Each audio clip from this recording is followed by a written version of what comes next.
showing to him the car number 4 on the board. Now less than 2.5 miles to victory. And what a fantastic race Johnny Rutherford has run today. The fans are on their feet cheering him on to victory. He's over the turn 2, Howdy. As once again, in a very select group of 3-time winners, he will join as he goes up the backstretch. Johnny Rutherford began to raise his hands off of the steering wheel, saluting the fans here on the last lap. He is about a third of a lap away from victory. Doug? And here he drops down into turn number 3, slowing up maybe just a little bit, it seems, into the short chute. Darrell, take him home. Great round of applause are waving to him. And now, ladies and gentlemen, here to call the checkered flag for the winner of the world's greatest auto race, the voice of the 500, Paul Page. Number 4, the Pennzoil Chaparral, his hands in the air. Johnny Rutherford wins the 1980 Indianapolis 500-mile race. 197 laps complete, working on 198. We look for them now at the head of the main straightaway, and we have them coming now. There's Al, there's Mo, here's Jerry Baker. There are 3 cars to work their way around. Now, Unser's got by one of them. He got by Rocky Moran, so Moran is now stuck in the between. Now, there is Fittipaldi moving around Moran in number 2. They got slower traffic in front of them now. Al trying to get to the outside to pass Emo right behind him. Emo moves to the outside down in front of Howdy Bell. Moved to very close to that white line. They head for 3. Emo may have him, Larry. They're side by side. Emo on the inside. Al caught in traffic. Goes high. They touch wheels. Al Jr. into the wall hard. Emerson Fittipaldi keeps on going. They touched wheels. Al Jr. into the wall, and Emerson Fittipaldi will lead them back to the yellow flag. So, that's racing, I guess. Winner now, most probably, moving by now, Emerson Fittipaldi, who touched wheels with Al Unser Jr., has assumed the lead, and he's passed you, Jerry Baker. We're on the last lap. Wow, this is what you pay your money for right here. Here's Buddy Lazier. It's about, maybe 30 yards, and there's Davy Jones. They settle it into the short chute, and Kenny Double's got a good look at it. Buddy Lazier is in control, smoothly through turn number 2. Jones quickly behind, but Lazier in control, heading to 3. A half lap to go indeed. It's Buddy Lazier's race to win or lose. And now about 30, 35, 40 yards. Nothing between first and second as they head to turn 4. Buddy Lazier, the final turn of the day. He has it made. He's just got to keep it between the white lines. Here to call the finish, Bob Jenkins. The 1996 Indianapolis 500 is won by Buddy Lazier. Has but 1 lap to go, and the rookie will pick up the checkered flag. The white flag is out now. 1 more lap to go. White flag for Juan Montoya. He is all by himself right now as he heads into turn number 1. 7 victories in kart last year, 7 poles. He's about to win the biggest prize in his history. He is in the second turn. Talk about what seems to be the perfect mesh between man and machine. This guy has been brilliant. That car has been near perfect all day. Climbed into an IndyCar for the first time in March. It was a marriage that he became accustomed to very rapidly. Gave it a couple of ticks to getting the pole. He's going to get the big prize, though, Bob Levy, the Indy 500. Yeah, his target is right on target. Coming through for Juan Montoya. Heads for the checkered flag. Call the finish, Mike King. He may be a rookie, but he is for real. Flashbulbs capture the finish as Juan Montoya wins the 84th running of the Indianapolis 500-mile race. Now less than 2 miles away from winning the 90th Indianapolis 500. More left-hand turns, and Marco Andretti has stretched the lead. He heads into the second corner. What a headline it's going to make. Marco Andretti wins in his debut in Indianapolis. He has a 7-car length advantage midway down the backstretch for the final time. Coming up on the scene in which he may have won the race last time by. They're waving bandanas, waving heads. To the left turn for racing immortality for 19-year-old Marco Andretti. And Sam Hornish Jr. right on the tail of Marco Andretti. Can a teenager win in Indianapolis? Here's the finish. Sam Hornish Jr. makes the pass. He'll win it. And Hunter Ray darts in, moves to the outside as they get the white flag. 1 to go, Jerry. They are side by side. Elio looks to the outside. Elio will have to take the number 2 spot. He's right on the rear wing of Brian Hunter Ray. Hunter Ray looking for number 1. Elio Castroneves looking for win number 4. Ryan Hunter Ray, 8 car lengths in front as they move in the backstretch for the final time. Did Elio make the move 3 laps too early? Does he have anything at all left in the tank? A couple of turns to go. Ryan Hunter Ray leads in Indy. Turn number 800 is upon us. Less than a car length is the difference. The final turn. Hunter Ray to call the finish. The voice of the 500, Paul Page. And it is Ryan Hunter-Reay that is going to lead Helio Castroneves across the line. Ryan Hunter-Reay has his first Indianapolis 500-mile race win. This is the Verizon IndyCar Series on the Advance Auto Parts IndyCar Radio Network.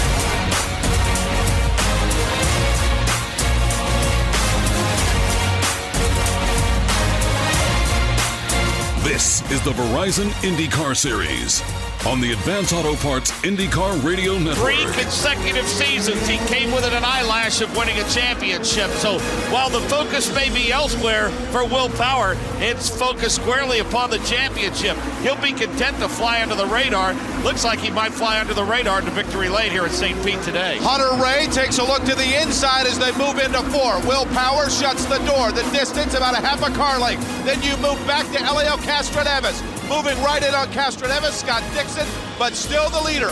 Will Power, who came into this season with 2,009 laps led in the Verizon IndyCar Series. Will Power in that Verizon number 12 machine out in front in St. Petersburg, Florida. Will Power, who picked up the momentum at the end of last year, obviously is ready to continue. And a master of the road courses, he comes weaving down the front straight. He's got so much time. Takes the checkered flag with Ryan Hunter-Reay right behind him. It was physical, man. Like, we went for so long without a yellow flag, which is very unusual on a street course. But with the caliber of driver now in this field, I can see why.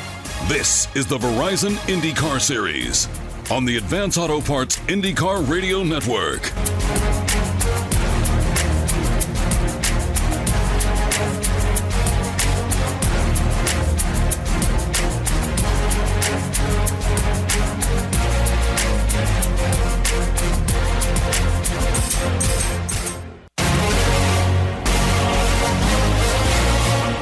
This is the Verizon IndyCar Series on the Advance Auto Parts IndyCar Radio Network. A.J. Foyt down the main straightaway. The checkered flag is out. A.J.'s hand in the air. He is the winner. A.J. Foyt at Indianapolis has won his 4th 500-mile race. A.J. Foyt, our winner. The flag will fly now for Tom Sneva and then for Al Unser. We will be talking with all of these drivers in just a moment. Lou Palmer is in victory lane as A.J. Foyt takes now his victory lap around the 2.5 miles of Indianapolis. A record-breaking end to a record-breaking month. A.J. Foyt, the 4th win at Indianapolis. A month that saw the 200-mile-an-hour barrier broken, not just in the practice where it is unofficial, but in the qualifying by Tom Sneva, our second-place car at the moment. And then, too, the first woman to enter, to qualify, and to compete in a 500-mile race, Janet Guthrie of New York City. But for the moment, the name is A.J. Foyt of Houston, Texas. The car is his, a Coyote. The engine is his, a Foyt V8. And happiness, fame, and fortune are his, too. He is the winner of the 61st running of the Indianapolis 500. Pat Sedan continues to display the checkered flag to the 11 other cars running on the race course at the moment. They hand him now the red flag. He will use that in just minutes to stop the race, to bring the cars into the pits. The 500-mile race is complete.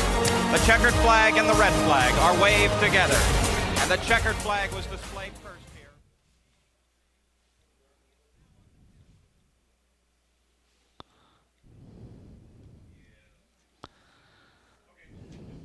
From Road America in Elkhart Lake, Wisconsin, this is the Verizon IndyCar Series on the Advance Auto Parts IndyCar Radio Network. Well, since we left the Indianapolis Motor Speedway, what would a weekend be for the Verizon IndyCar Series with out a little bit of rain. Hello, everyone, from Road America in Elkhart Lake, Wisconsin. I'm Mark Janes. Welcome to coverage of this final warm-up session. We're joining you late. Session delayed because of some heavy showers that moved through after midnight.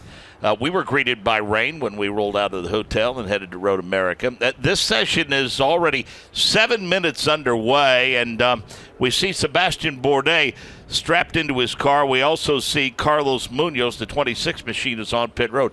That's about it, Nick Yeoman, because the forecast very optimistic for the rest of this day, and maybe, just maybe, if a pop-up shower occurs.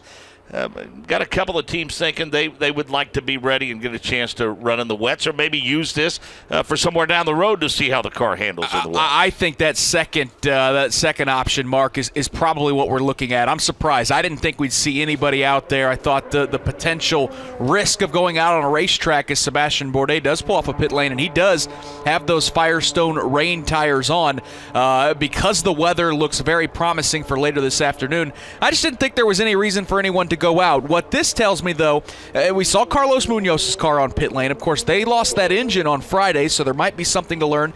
And it makes me think that maybe the KV Racing crew was a little concerned with something about Sebastian Bourdais' car, and they wanted to use this morning warm-up as a systems check because, quite honestly, Mark, with the weather looking as nice as it is, we're not going to see quick lap times, not going to see a ton of speed, and as of right now, just 2 cars sitting on pit lane, one now with Sebastian Bourdais heading out on the racetrack. Yeah, rooster tails flying off of it as Sebastian Bourdais makes his way around the course. Qualifying yesterday, Will Power, Scott Dixon, your front row. Power is your pole sitter.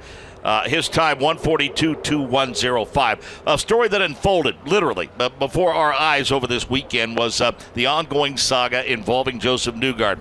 Broken clavicle, some injuries to his hand and wrist after that crash with Connor Daly at Texas. It was announced shortly after that J.R. Hildebrand would be in the car for him for as long as J.R. was needed.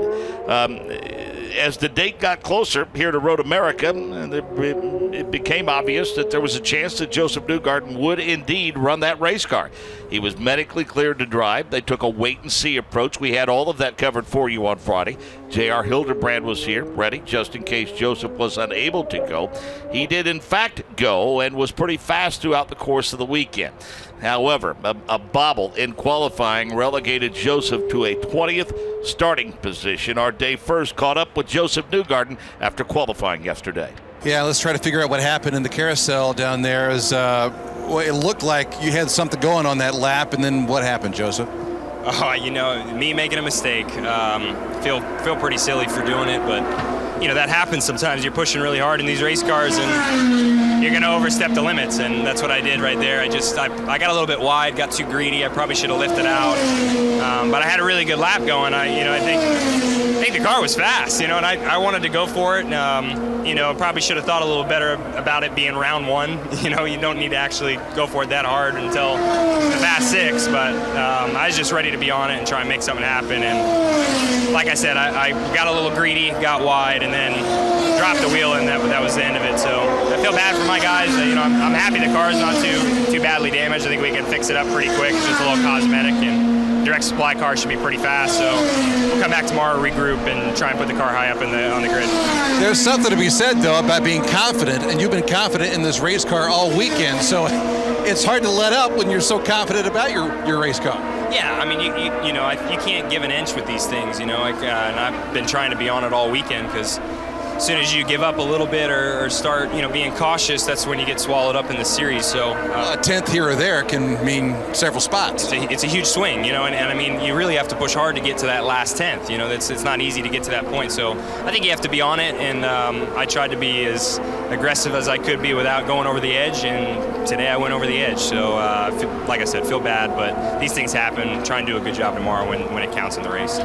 Again, Joseph Newgarden will roll off 20th. Nick, via our multi-screen monitor here in the booth, it's been fun watching Sebastian Bourdais make his way around this course. The rooster tails coming off the car almost looks like the motor's letting go. Yeah, and he just cut a little grass, got a little wide there at turns 6 and 7, I believe. Now he's setting up for the carousel. So, again, Sebastian Bourdais, the only race car out on the racetrack for this morning warm-up session that is already 11 minutes in the book. Another 9 minutes for Sebastian to work here on a bit of a private test session. Only other car we saw in pit lane was Carlos Munoz, but not very many takers this morning, Mark. Yeah, he won in the session, Nick. That's impressive. How about that? That's optimism there. he will roll off 12, talking about Sebastian Bourdais. And for all intents and purposes, the defending race winner here, getting to victory lane way back in 2007. A good story unfolding over the course of this weekend, unfolding of late, except for the incident with Joseph Newgarden in Texas. I believe Connor Daly and Dale Coyne Racing starting to hit their stride. Connor qualified for the 9th starting position yesterday. We caught up with him after that effort. Connor, you got to be pretty happy. A top 10 qualifying run in the number 18 today. Anytime you can get the top 10 against this competition, it's got to be big. Tell me about your run. Yeah, I mean, our goal every weekend is to just keep improving. And, this is our best qualifying result of the year. So, we're doing our jobs. We're getting there. We had a little bit of luck in the first round, obviously, but the car is good. I mean, it's actually really devastating because we had a massive overboost on our fastest lap, and we're already 2.5 tenths up. So there was a lot more out there, but we just, got held back a little bit. What do you think about Sunday? Obviously, a good qualifying run. You're going to start on row number 5. Do you feel good about Sunday's race? Yeah, man. I mean, heck, just staying in the top 10 all day is what we need to do. I think normally we have a pretty great race car, and we don't have to quite have as big of wizard hats on for Sunday to try and work some magic. We're sort of there. So maybe we can win this time. That would be really cool. That would be really cool. Connor Daly with our Rob Howden after qualifying yesterday. Again, he'll start 9th. And Nick, you pointed it out a few moments ago when we were recapping our conversation with Joseph Newgarden. One of the cool things about some of the shots that we're getting is we're getting the rooster tails coming up over the crest of the hill before we actually see the car. Yeah, it's pretty cool. I know some of the folks from IMS Productions. I bet they've got some handheld cameras out there to get some awful neat shots because those rooster tails coming up over the crest before you even see the race car, it is very cool. But, Mark, you talked about it here from Connor Daly. He's pretty confident. I know you've kind of got your eye on another rookie driver in Max Chilton that's having quite a weekend so far. Yeah, he's been in the top 10 all weekend long. He qualified 8th, was not happy with qualifying 8th, and I just think his level of confidence, Nick, continues to grow. He's getting more and more comfortable. I think this is a course that he finds to his liking.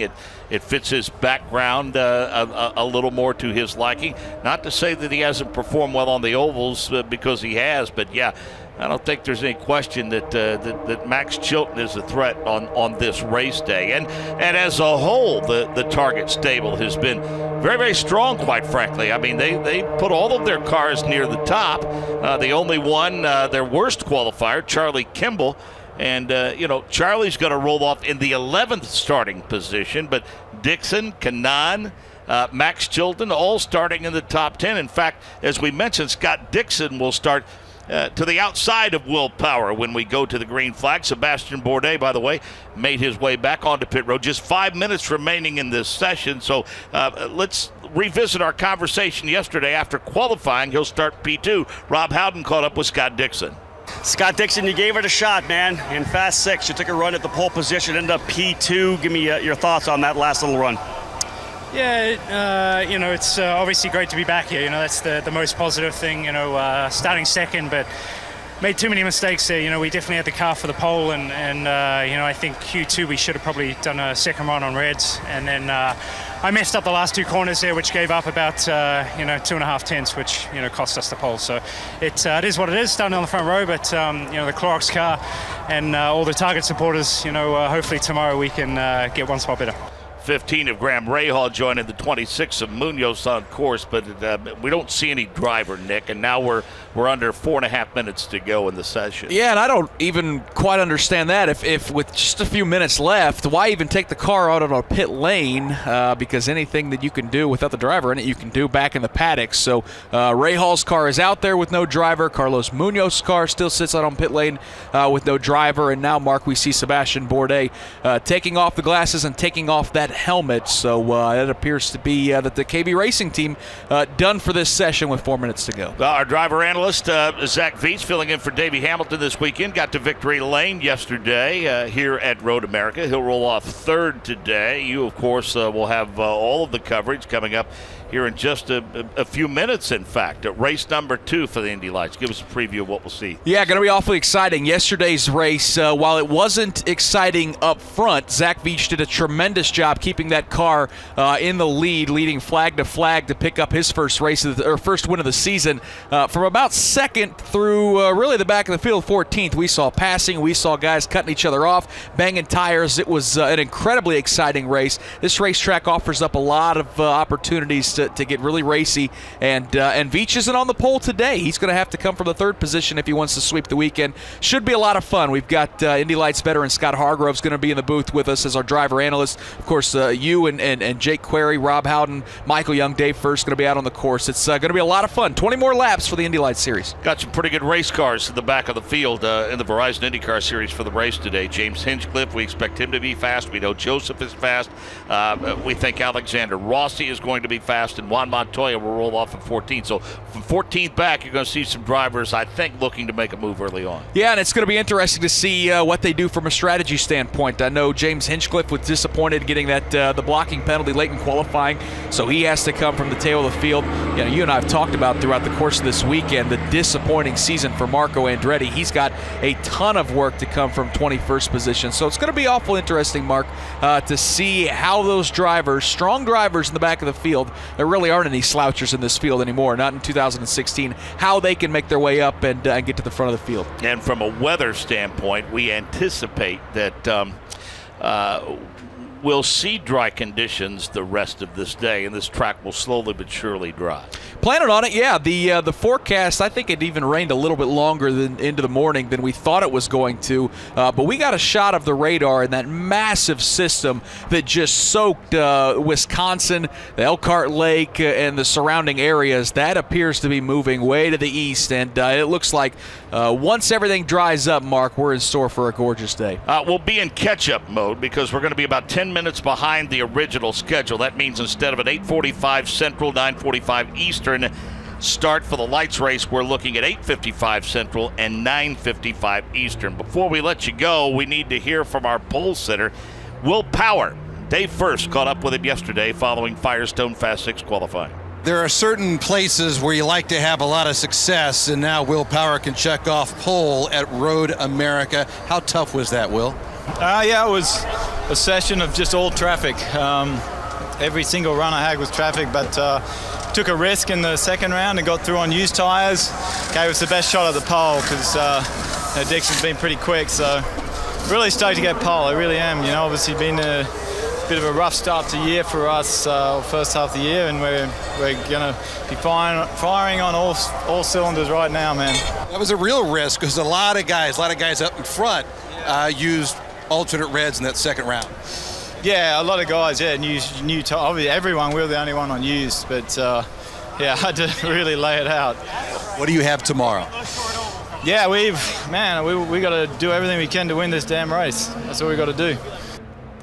Will Power with Dave First, your pole sitter, very matter-of-fact in his approach to today, and it appears as though a little momentum has returned to that number 12 car. I would think so. Had a really good weekend going at Detroit, and race 1 had a mechanical issue. Otherwise, he was poised for a top 5, and then to go to victory lane in race number 2, I think that was big. It had been over a year since Will Power had been to victory lane, so to check that one off, and now sit on the pole for the Kohler Grand Prix later today here at Road America. That's a scary thought. I don't know if Will can still get in contention for the championship, but Mark, we know that that man can rip off quite a few wins and maybe a factor before it's all said and done. Clearly an issue that Graham Rahal's team was concerned about, if nothing else. A systems check for the 15 machine.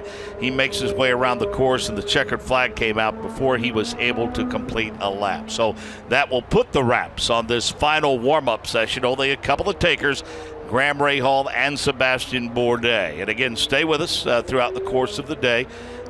We will continue to keep you posted as if the schedule is fluid and a work in progress. But again, 8:55, we expected to rejoin you for flag-to-flag coverage of Lights Race number 2. Our thanks to our on-site engineer and producer, Rick Evans, for quick work in getting the show on this morning. The director of the Indianapolis Motor Speedway Radio Network is Wally Levitt. For Nick Yeoman, I'm Mark Janes. So long for now from Road America. This is the Verizon IndyCar Series on the Advance Auto Parts IndyCar Radio Network. A.J. Foyt down the main straightaway. The checkered flag is out. A.J.'s hand in the air. He is the winner.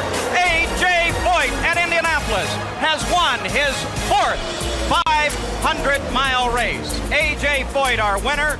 The flag will fly now for Tom Sneva and then for Al Unser. We will be talking with all of these drivers in just a moment.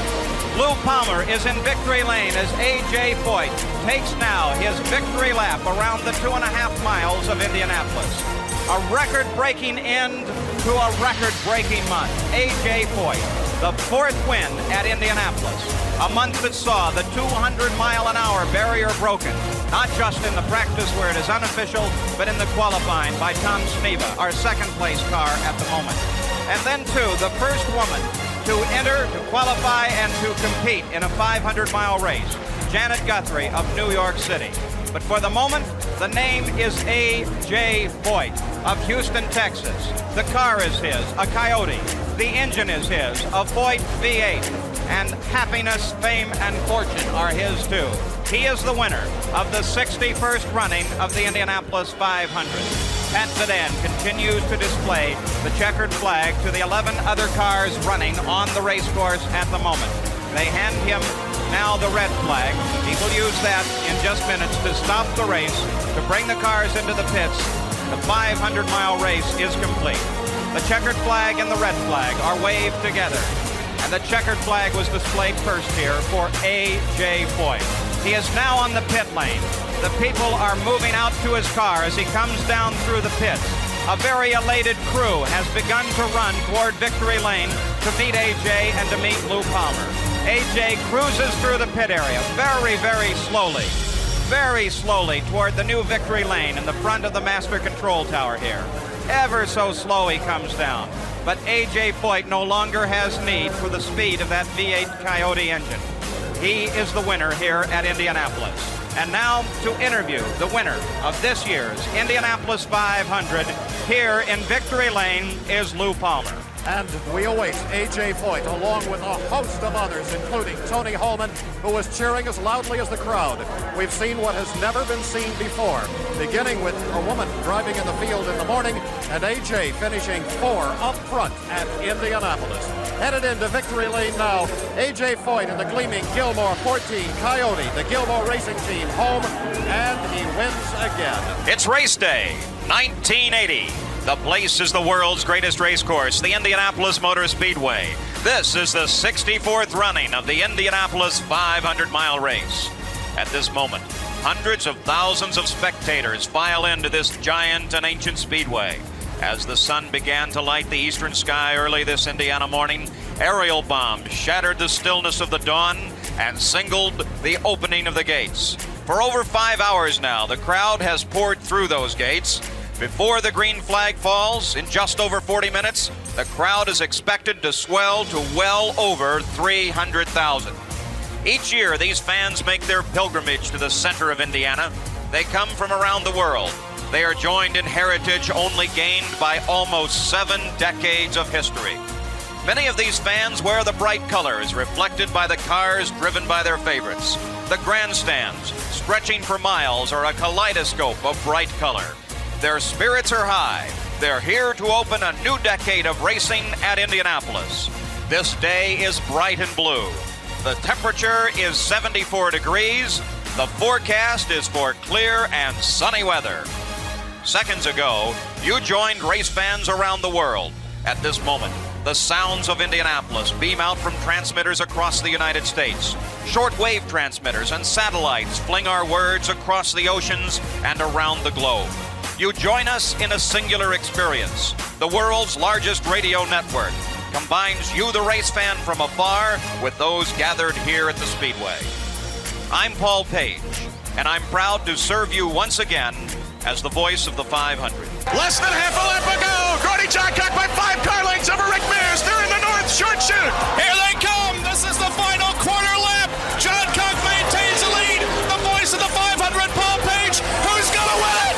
Gordon Johncock off the fourth turn. Mears is right behind him.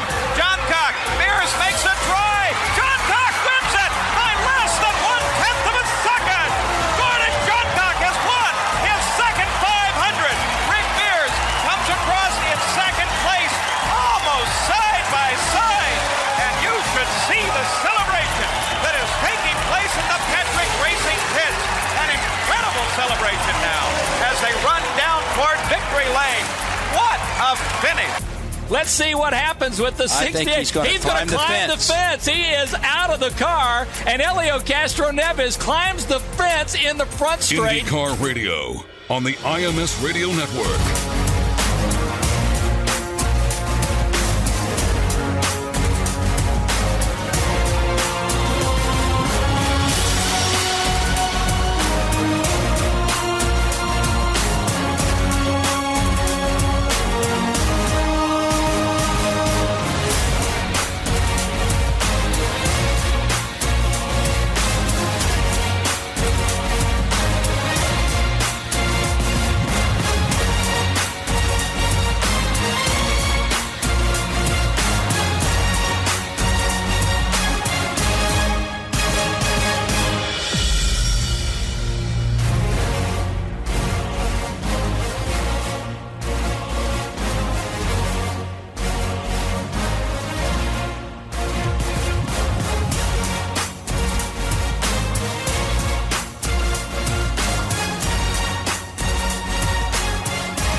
IndyCar Radio on the IMS Radio Network. Sebastian Bourdais took a look to the outside of Ryan Hunter-Reay, but Ryan Hunter-Reay shut the door. Ryan Hunter-Reay already leads this field. Everybody safely through turn number 1 in Long Beach. Yeah, guys, we got both 6th and 5th place in. Mike Conway all the way down to 21st. A little problem with the front left. Helio Castroneves also down and away. 2 good stops. Let's go down to Nick Yeoman. Yeah, Will Power gives up the 4th position. He pits as well. Man, I'm just relieved. After the year we had in 2014, we knew that we could stop though for Will Power as he's down and away.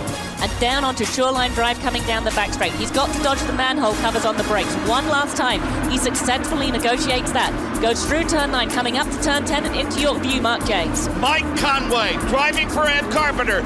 Paul Page, Ed Carpenter's going to step out of the car on road and street courses and step into victory lane, the 40th anniversary of Long Beach.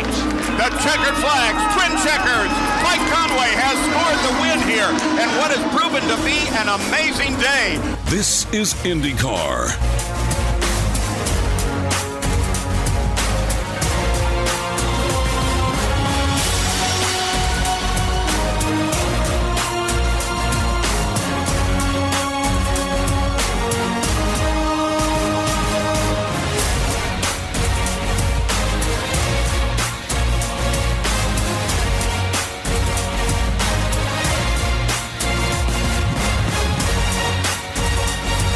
This is IndyCar.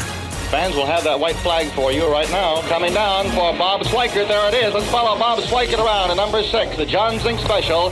He's just going into the south turn, and here he comes, Bill Frosch. And here he comes, driving beautifully right into that groove. Comes right down in front of us, right now down the chute. and into the southeast turn. He takes the southeast turn very nicely, riding the same groove he's ridden for the last 50 miles. Now, Jack Shapiro, you should be able to see him. I sure can, Bill. Here comes Bobby Swikert, the hometown kid from Speedway City, driving Jack Sink's car out of Tulsa, Oklahoma. And Jack Sink is a good friend of mine. I know Jack Sink Jr. is really going to be a happy boy. He's going into the northeast turn. He's on his way in there, and I think in a moment, Jim Shelton will catch sight of him.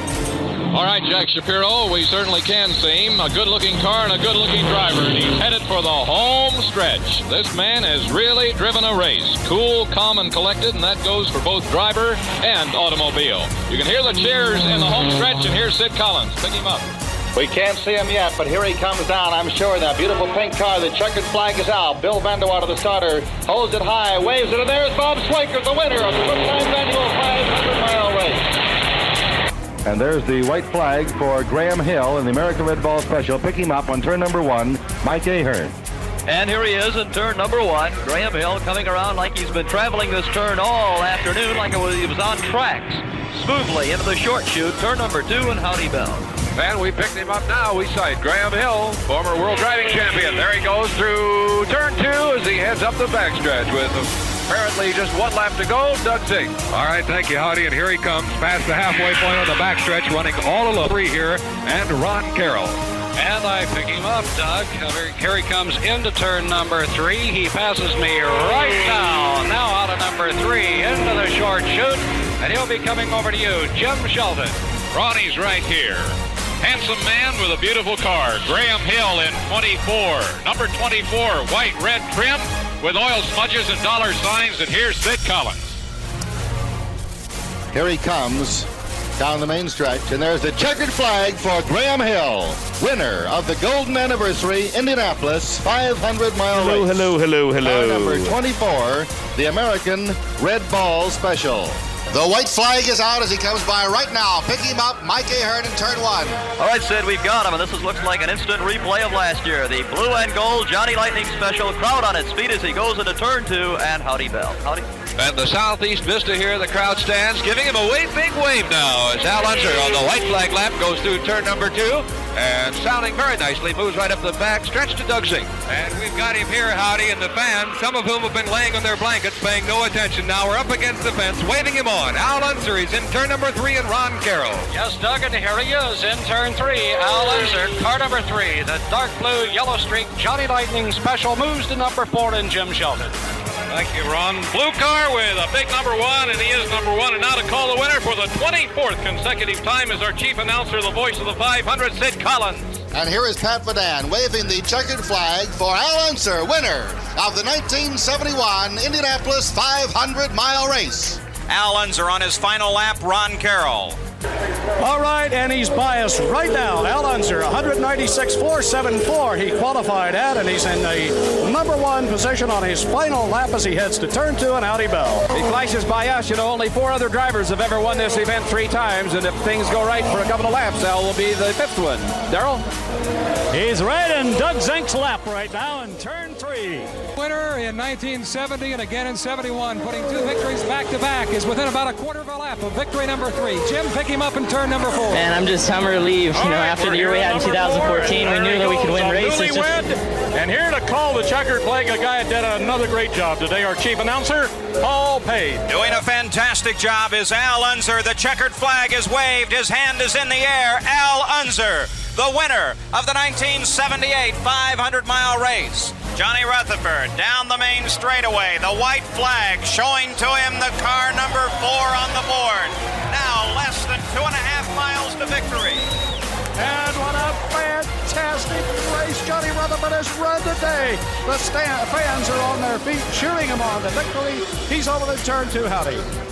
Yes, once again, in a very select group of 3-time winners, he will join as he goes up the backstretch. Johnny Rutherford began to raise his hands off of the steering wheel, saluting the fans here.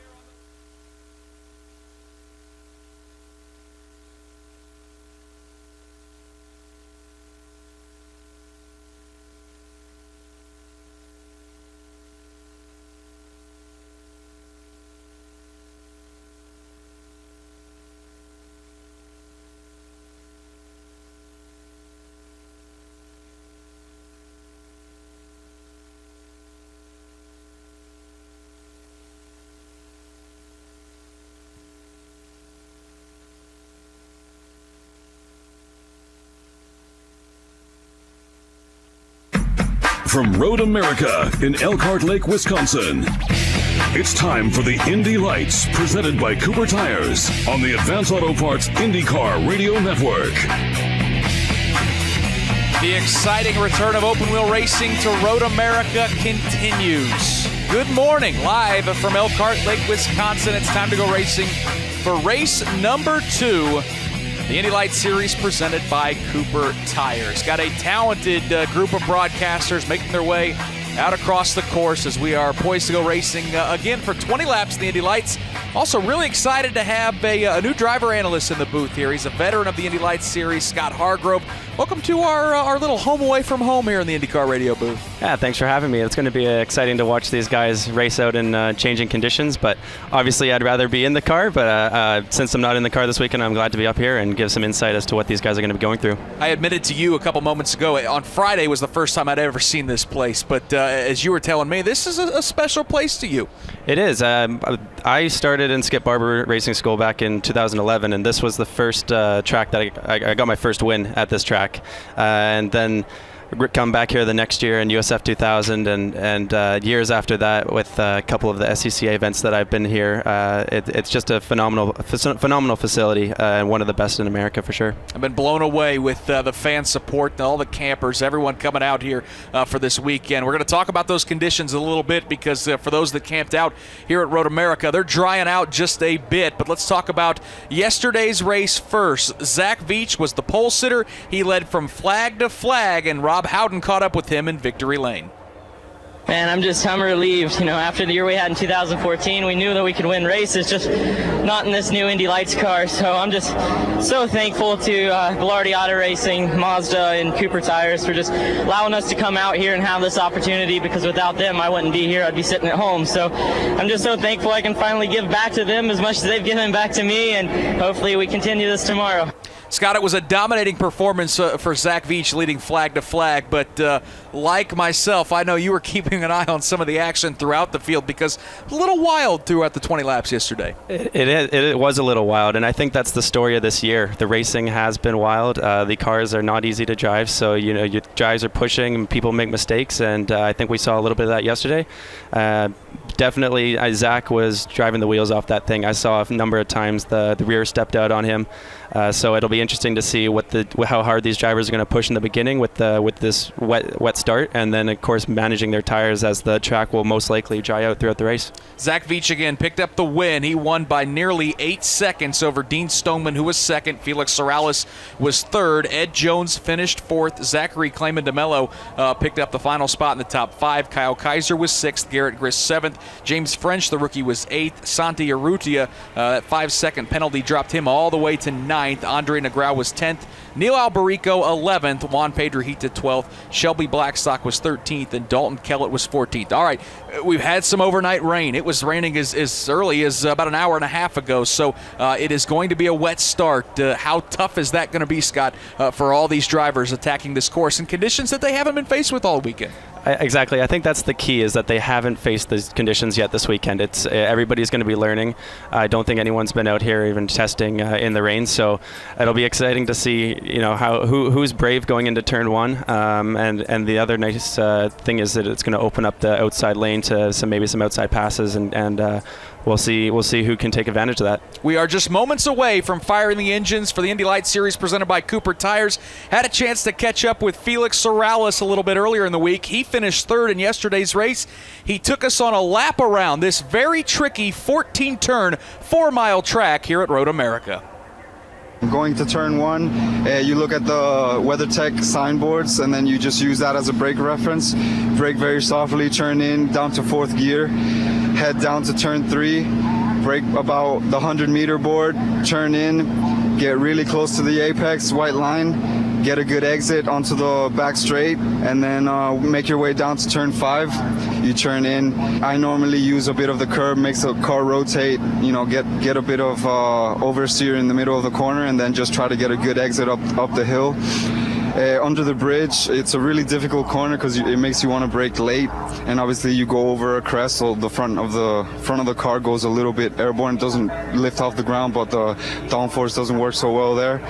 And then you want to brake a little bit earlier, a lot earlier than you want to take through the corner, and then just get as close as you can into the middle of the apex, and then get a really good exit.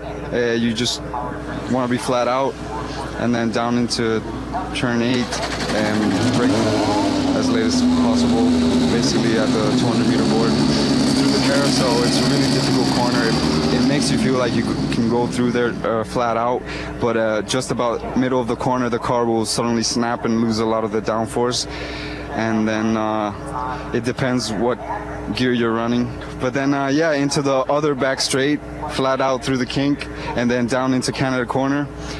Braking still a little bit early there. I'm braking about 250 meter board, and then it's a really difficult corner because it goes all the way up, so the front grips up, and then the rear kicks out just at the apex. So you have to find a sweet spot and open up your arms as soon as the track goes up, and then get a good exit. And then into turn 13, you just want to be flat out. Right now, I'm not able to be flat out. The car grips up a little bit at the apex and then shoots me out to the exit. And then into the last corner, turn 14. Difficult to tell where the braking zone is. There's a surface change, and that's kind of a good reference to know where you are, and just brake softly, turn in, and then carry as much speed as you can onto the front straight. Pole sitter Ed Jones leading the field off of pit lane. As I mentioned, we've got some talented broadcasters out on the course that are going to describe this action. The first one's down there in turn number 1. Good morning to Michael Yeoman. Well, good morning, Nick Yeoman. The field starting to roll by as we get set for the start of this, the second race of the weekend for this Indy Light Series.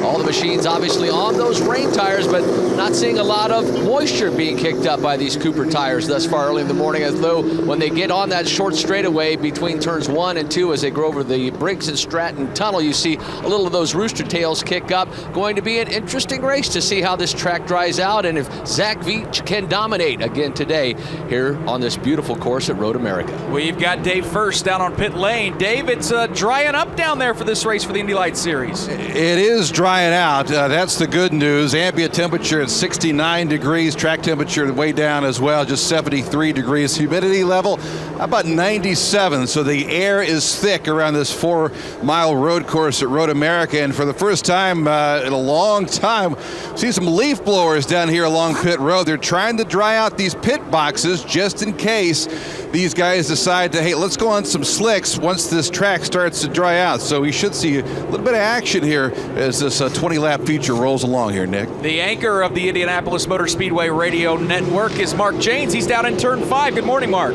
Nick, got to thank the good folks at Mazda, Jay Gerst, Brian Zepp, and others for providing this fabulous vantage point today. We'll get them as they exit the Sargento crossover bridge as they prepare for turn number 5. It's like a ride on a roller coaster. You'll come downhill, a heck of an elevation change drop, and then you'll climb on the binders and enter a very wide turn number 5, which is a left-hander. They will make it plenty wide, wider than I think they're supposed to.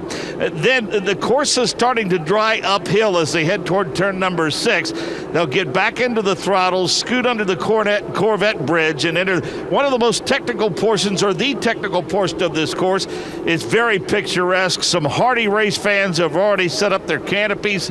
Fans seated in the bleachers, a few starting to fold those umbrellas away. Nick, I think we're in for a great day of racing here at Elkhart Lake. Our other pit reporter down on pit lane is Rob Howden. Rob, may we see some pit stops today here in Indy Lights? You know, Nick, something we don't normally see down here on pit lane is the guys here in Indy Lights trying to dry off their pit boxes. Yeah, these guys are setting up and expecting that they're going to be going dry sooner or later. The slick tires are set here on pit lane and ready to go. I did talk to a couple of the teams, and they do indeed practice their pit stops back at the shop.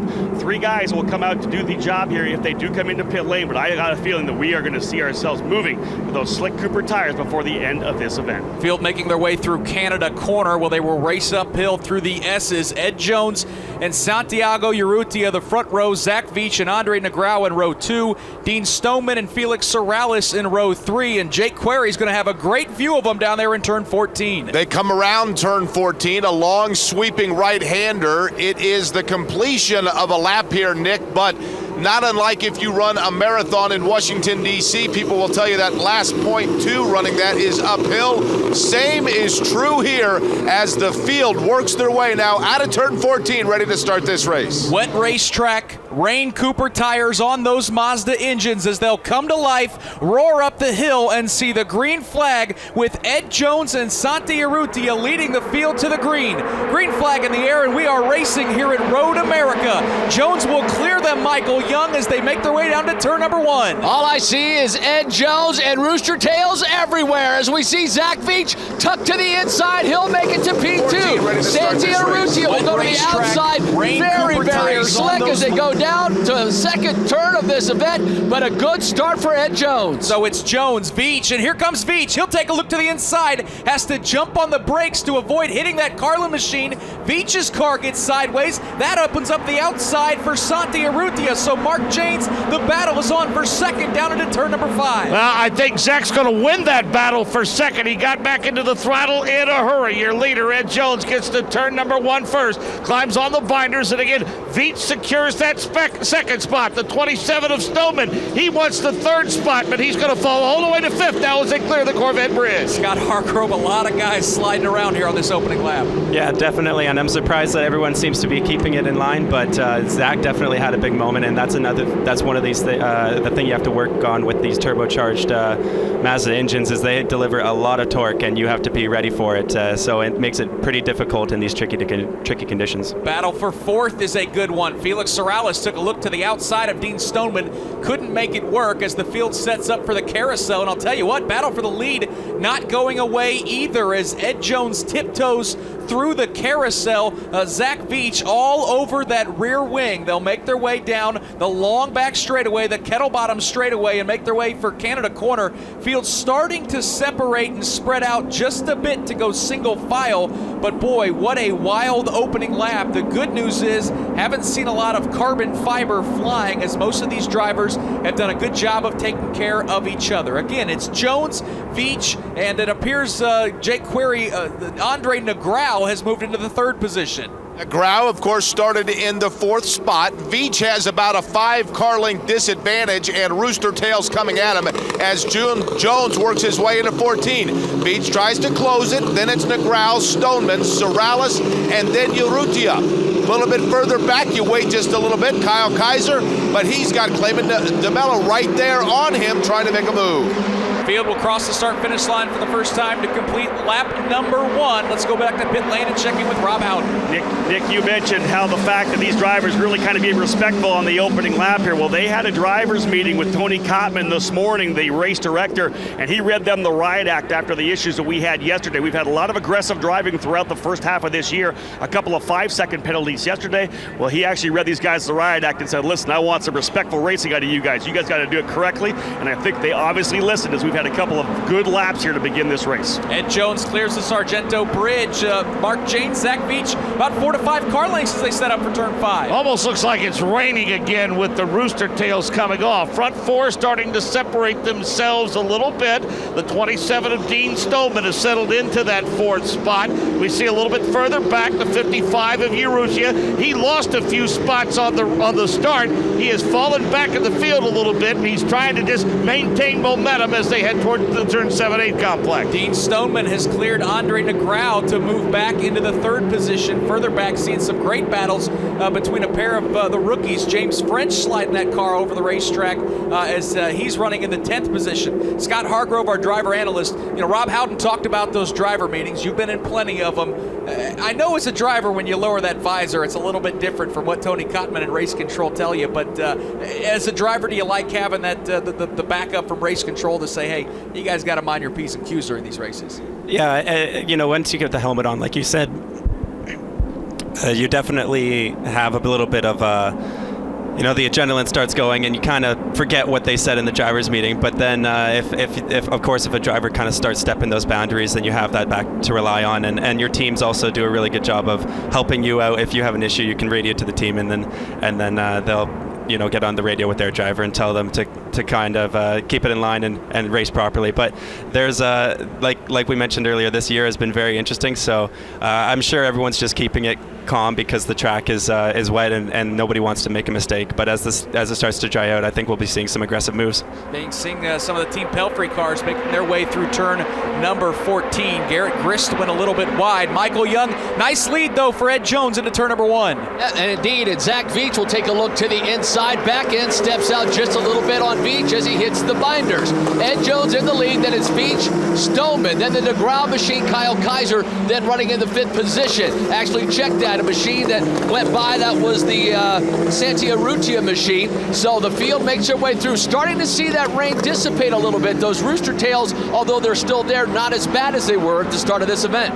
Rear end of that car for Zach Veach kicked out just a bit at the exit of turn number 3. Mark Janes, he had a good run heading down the Moraine Sweep straightaway. Not close enough, though, there to get in turn number 5. Now, Zach Veach, I think right now running race pace, if you will, as we see the 17 of NEGRAD starting to work on that battle for third. He has a pretty comfortable advantage over that third place car. He sees Jones is within striking distance, and so he may, Nick, want to minimize damage from being a little too aggressive, for instance, at the Freedom 100, overdriving the race car, realizing it's a long haul to the championship, and he has a chance to get back in it now that the guys in front of him have struggled a little bit. Scott, that rookie James French has got his hands full there towards the back of the field with those Team Pelfrey cars, doesn't he? Yeah, he's doing well, though. He's battling with those guys. I think Juan just got back around him there, but he did make a pass on Juan, and I know, I'm sure, they want to show well. I don't know, he's not going to be in for the rest of the season, so he just wants to have a good showing this weekend, and then I'm sure he's planning to come back for more either later this year or next year. Yeah, Pedro Hida got around him for the 9th position, so moved French back to 10th. Garrett Grist right behind him in 11th. Up front, Ed Jones clears Canada corner. He'll race up the hill.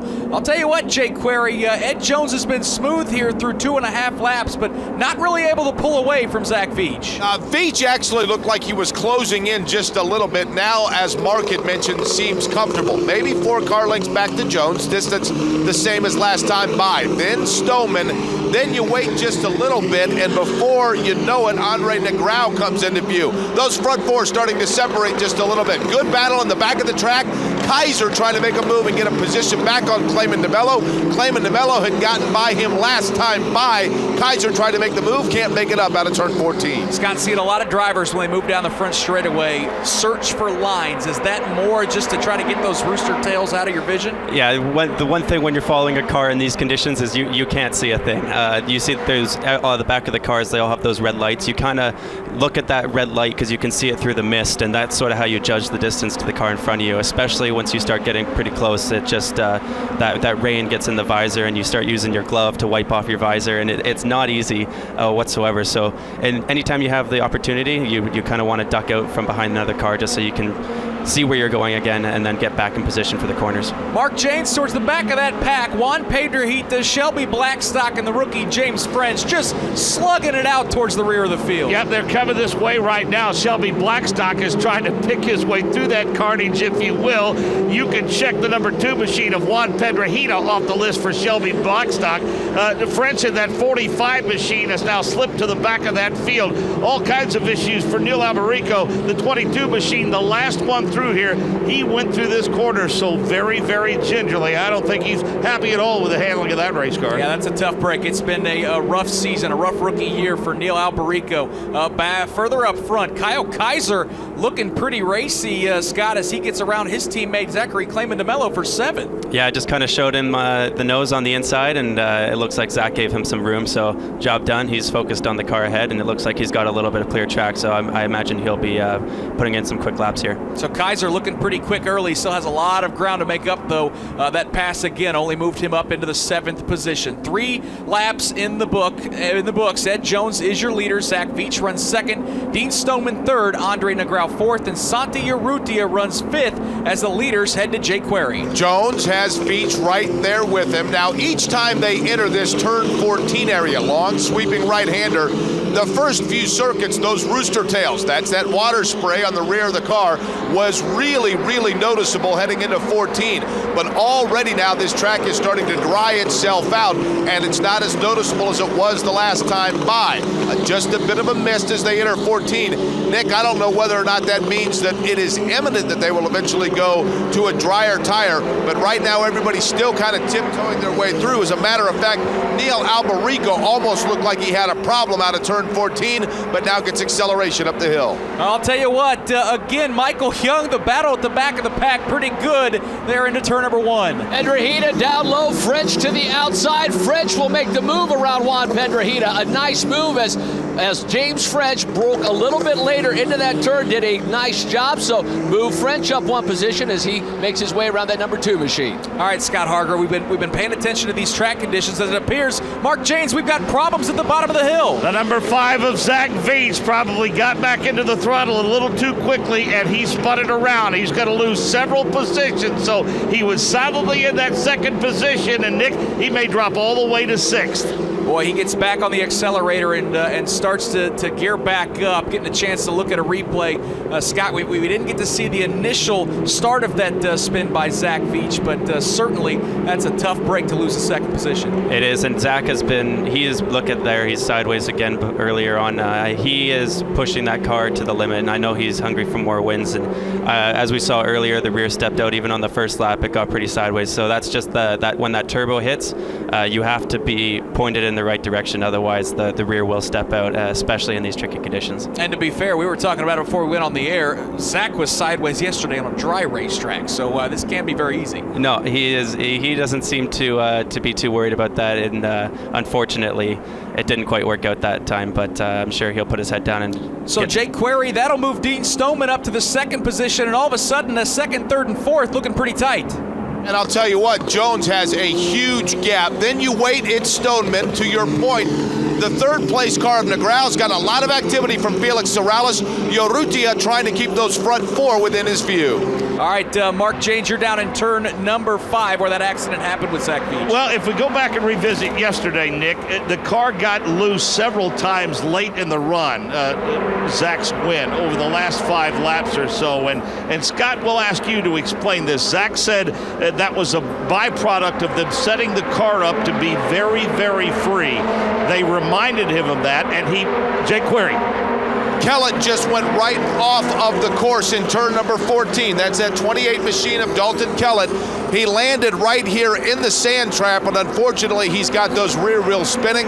The car's not moving for the second straight day, Nick. A full course caution comes out, and it comes out because of an incident involving Dalton Kellett, who is okay, but that car's not moving. Yeah, that car is absolutely buried in the gravel trap there, and as Jake talked about, rear wheels spinning. Got a lot of sand up there on the under tray. I don't think he's going anywhere, so we're going to go to a full course caution. Let's tidy up Mark James' point and what he was talking about. Zach Veach's car set up to be awful free yesterday. Yeah, and that's I've heard that a lot around the paddock this weekend, and it makes the rear step out when you have a free car, and it's all about having a good front end. It sounds like if you have understeer where the front of the car doesn't quite turn through at the long corners, it scrubs a lot of speed, and your lap time goes away. So the guys that are running at the front are all saying, well, their car's a handful, but that like I said, makes it quick around this place. How hopeless of a feeling is that right now for Dalton Kellett, knowing that you're not going anywhere without any help? Yeah, that's pretty brutal, and especially because the car is probably fine. It just needs to be towed out of that gravel trap. So hopefully they'll get him back out without losing too much time. Been a rough weekend for Dalton Kellett. Had mechanical issues prevent him from practicing on Friday. Finished dead last 14th yesterday after a spin in Canada Corner, and now he ends up in the gravel trap. The Homatro safety crew is there. That accident again happened right in front of Jake Query in turn 14. It was not a serious accident, just drove it into the gravel pit. He is okay, still in that race car, and we'll be asking the Homatro safety crew to pull him out so he can return to action. But again, full course caution with 5 laps in the book. Ed Jones is your leader. Back to pit lane and Rob Houghton. Yeah, Nick Yeoman talking to the guys down in the Bellardi camp here, talking to Kent Boyer, the race engineer for for Zach Veach, and they were starting to close on Ed Jones, and they were saying, just go after him, keep up, keep the pressure up, and that's what happens. Obviously pushing very hard coming out of turn number 5, just got up on that rumble a little bit, and when you get on the paint, when it's wet, you know that car is going to lose a lot of that grip. And he went around, tough one for Zach Veach, but this yellow comes out very nicely for him. It'll give him a chance to get himself back up in to the top 3. Dave first. As you might imagine, with this full course caution now, a little bit of a debate along pit road, and especially in Andretti Autosport garage, or a pit area, I should say, about whether or not to come in and throw on some slicks. And Dean Stoneman got on the radio and says, guys, it's just still way too wet to make that decision yet. So don't expect anybody to come in right now. But tell you what, if this race goes on a little bit further, we get another full course caution, that debate is going to get all the more hot and heavy. Rob? Standing down here right now with Aaron Telitz, got a little bit of a chance to chat with him. We're on the yellow flag. Aaron Telitz, you were up in the IndyCar radio booth with the guys yesterday, but congratulations on 2 race wins in Pro Mazda. You got to be thrilled with the way things happen here at Road America for you. Hometown boy, Wisconsin kid. Yeah, no, definitely awesome to win here in my home state. It was a lot of fun being up in the booth yesterday. Tony and I and Nick, we were having a great time. I think racing was a little bit more fun. But to bring home both wins yesterday, that was just incredible in front of all my friends and family. Congratulations, well done. Thank you very much. Folks, you did a great job on the racetrack, and you did a great job up in the booth as well. Aaron Telitz, double winner here this weekend in Pro Mazda. Yeah, thank you, Rob. Talented young man, has a bright future ahead of him.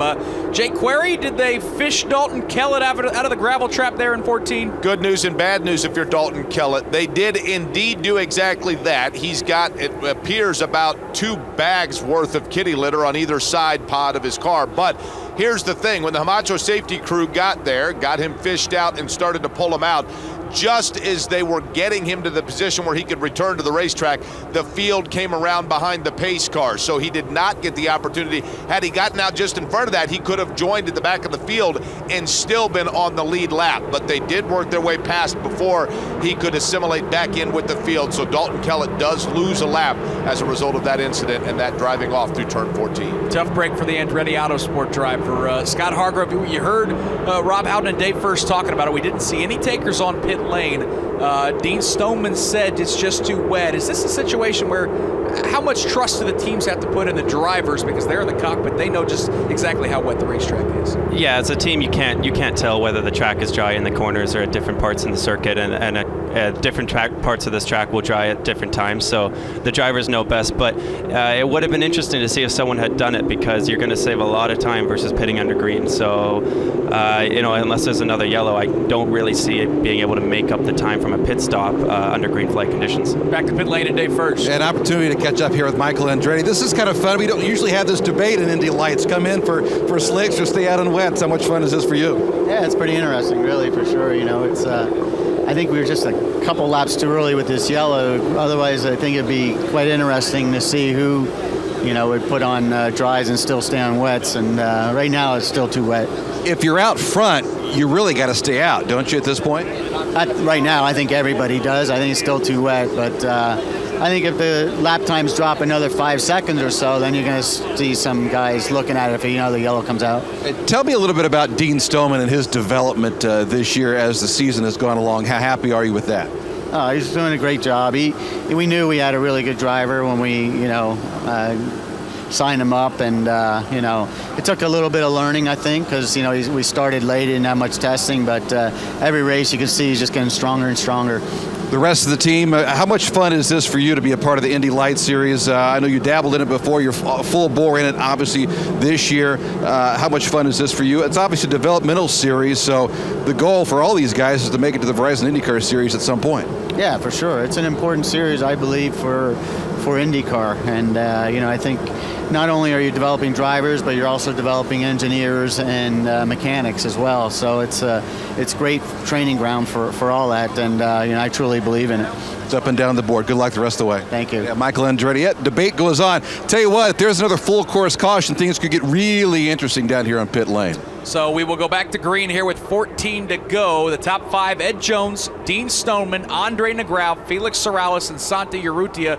Zach Veach, due to that spin, has been kicked back to 6th. But the good news, single file restart will bunch everything up. Ed Jones hard on the accelerator out of turn number 14 as we are back to racing, Michael Young, here at Road America. And Ed Jones crests the hill, makes his way down into turn number 1. The first taker on the outside, that's Andre NEGRAD. He'll look to the inside of Stoneman, unable to make a pass. That's the battle for second place.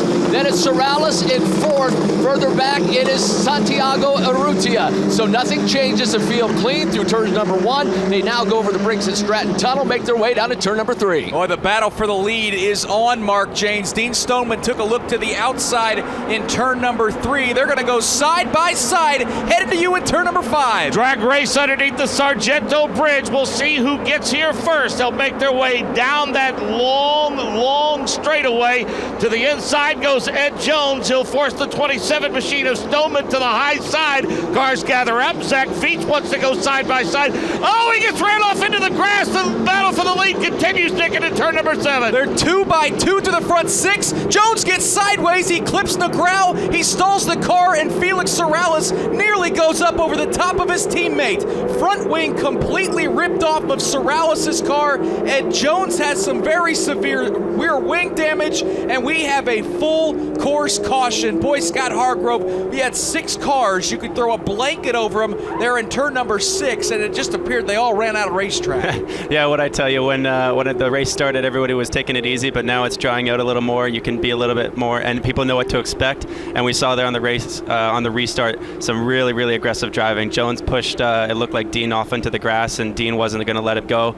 And then into the next corner, just got a little wide and had to check up, and his teammate ran into the back of him. Seeing a replay, they went side by side for first, side by side for third, and boy, Scott, it looks like Sorales just got on the gas really soon and got right to the back of it. Yeah, that's what put Jones sideways, was his teammate into the back of him, and then of course after he slowed down, got another hit here once the car straightened up and went up and over onto the back wing. So that's not good for either car. Those wings are not very cheap.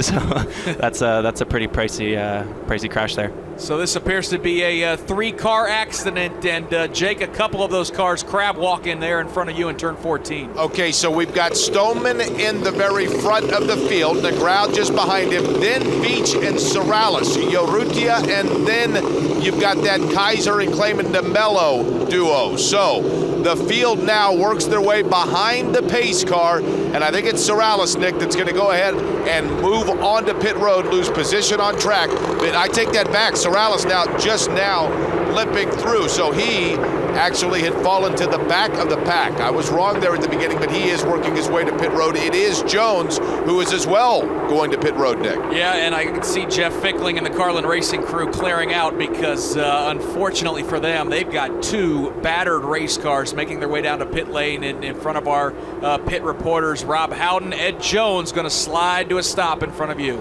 Yeah, it's front and rear wing damage to the number 11 of Ed Jones. Looking to replace the front wing. They're looking at the 11 right now. There's also an issue.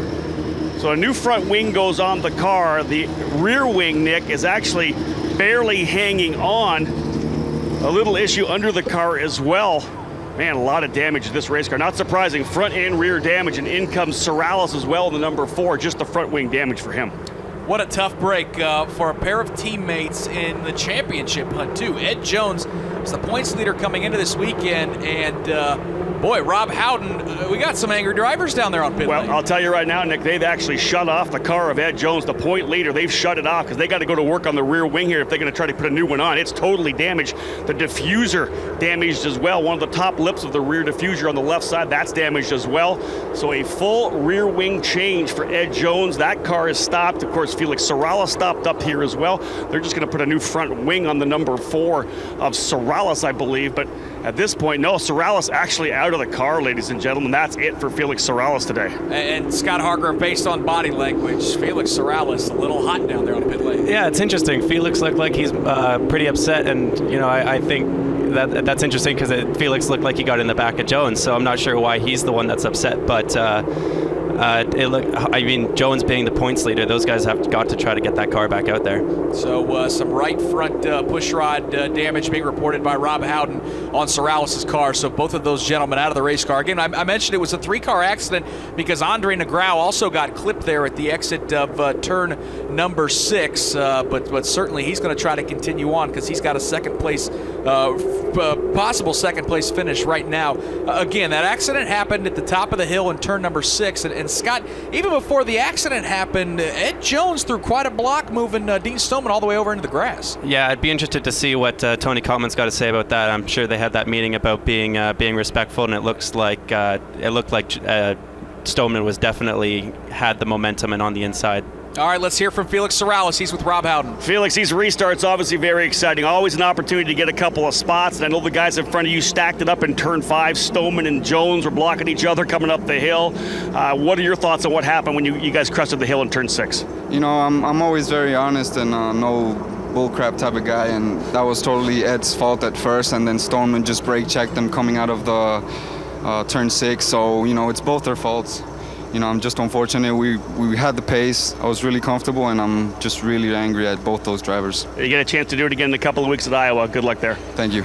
Tough one for Felix Sorrells, folks. Obviously disappointed with what happened there on the racetrack. Again, we had that drivers meeting this morning. We'll see what the results are of that, because I know that these drivers have been having a fantastic season. It's been really exciting Indy Lights racing, but it's getting aggressive as we get to the midway to the point of the season, Nick, as we start thinking about that championship. That is going to make for some interesting team meetings. Halfway point in the books. Back to green flag racing as they race up on the hill for an ever-drying racetrack. And Michael Young, they're not done slugging it out. Here comes Andre Negrau. Negrau to the outside of Stoneman, able to make the move. Now the move to the inside. That's Santi Urrutia goes to the point. Santi Urrutia nearly making contact with Negrau. What a move by Santi Urrutia as he goes to the lead here at Road America. And Dean Stoneman's got some massive problems as he is way off the pace. So now the front 3, the top 3 in points, all with issues with Sorrells and Jones on pit lane, and now Jones slowing on the back stretch. Santi Urrutia, your leader, but Mark Janes, Zach Veach has something to say about that second place position. Negrau, Urrutia, Veach, they all come this way. Zach goes to the high side. Now he'll work to the bottom side of the 17 car of Negrau. We're hearing from pit road. Dave first. Problem for Dean Stoneman could be what? Yep, Dean Stoneman with the flat tire. So here we go, top 3, big issues here. Race number 2 at Road America. Boy, they are. Scott Hargrove sliding all over the place. Veach just about lost it. KAISER just about lost a position to his teammate. Yeah, it's entertaining to watch. Zach is this seems to be a trend with him this weekend.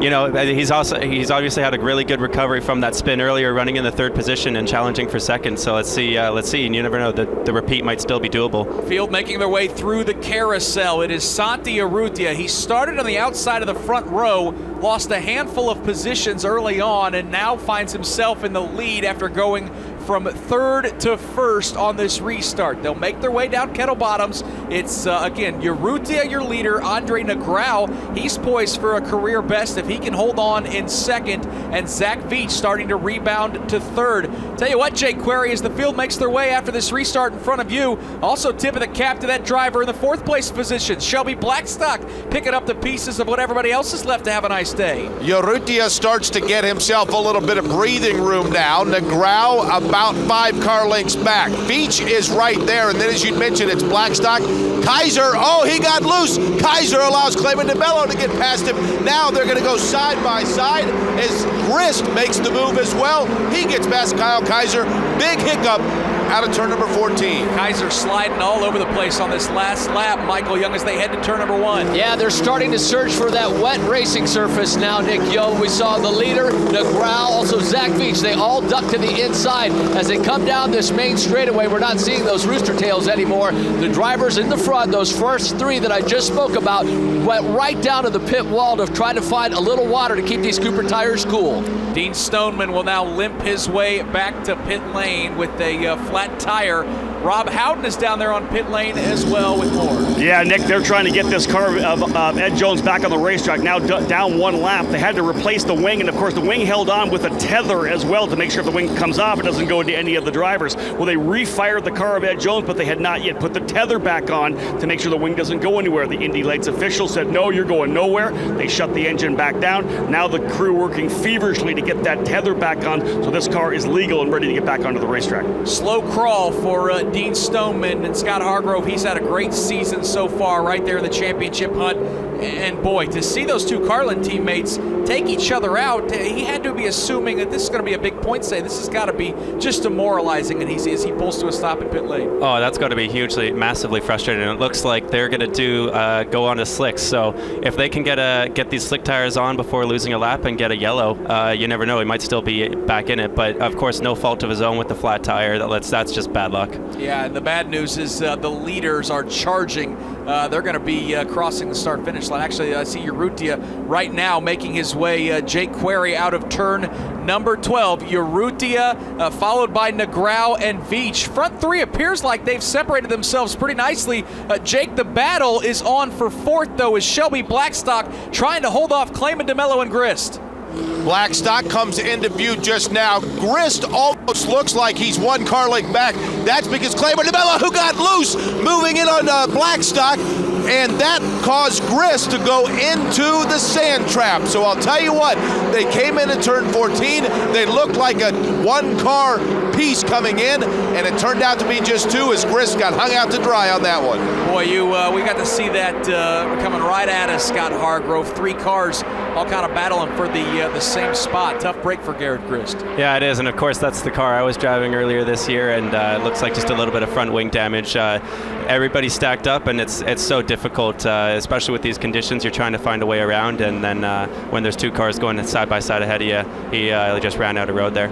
Tire change has been in effect for Dean Stoneman. He pulled back out right on the front of the racetrack for that battle for fourth. Shelby Blackstock, Zachary Clayman DeMello, they were able to clear him. Now Kyle Kaiser, Mark Janes, he'll move to the inside of that lap car. Yep, Kyle Kaiser working on Dean Stoneman now. Stoneman trying to find a place to run as he works his way off of turn number 5. It's interesting to note, Nick, that when they come off of that turn, turn 4 complex, we can still see a lot of rooster tails as they make their way under that Sargento Bridge.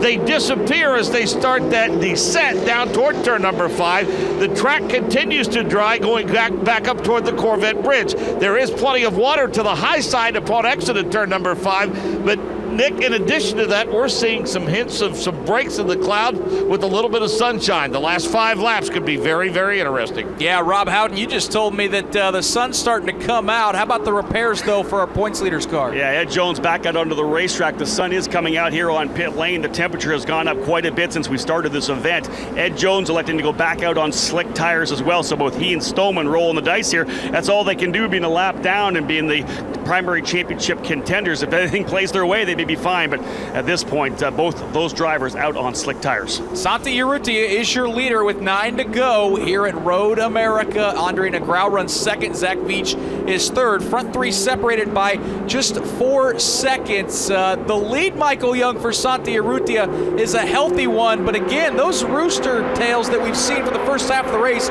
starting to disappear a bit as they make their way to turn number 1. Yeah, indeed, and each time they come by, they keep going down by the pit wall to try to find some of that moisture to keep those Cooper tires cool. Urrutia about an 8-car length advantage over Andre NEGRAD. Then it's Zach VEACH in third. From NEGRAD to VEACH, about 18 car lengths. Then it's a bit of a ways back to Shelby Blackstock, who's gapped himself from Zachary Clayman DeMello. Then it's the lapped car of Stoneman, Kaiser in there, French, and the Juan Pedrahita number 2. Scott, talk about driving those rain tires on a dry racetrack. How big of a challenge is that, and how ultimately dangerous can that be the further they go? Well, you can see they're definitely looking for some water on the track to cool down the tires, especially when you get in the corners on a dry corner with rain tires. That tread starts moving around and it starts to ball up and tear itself off the tire. So eventually there's going to be nothing left, and I imagine by the end of this race, if you look at those tires, they're going to be almost slicks.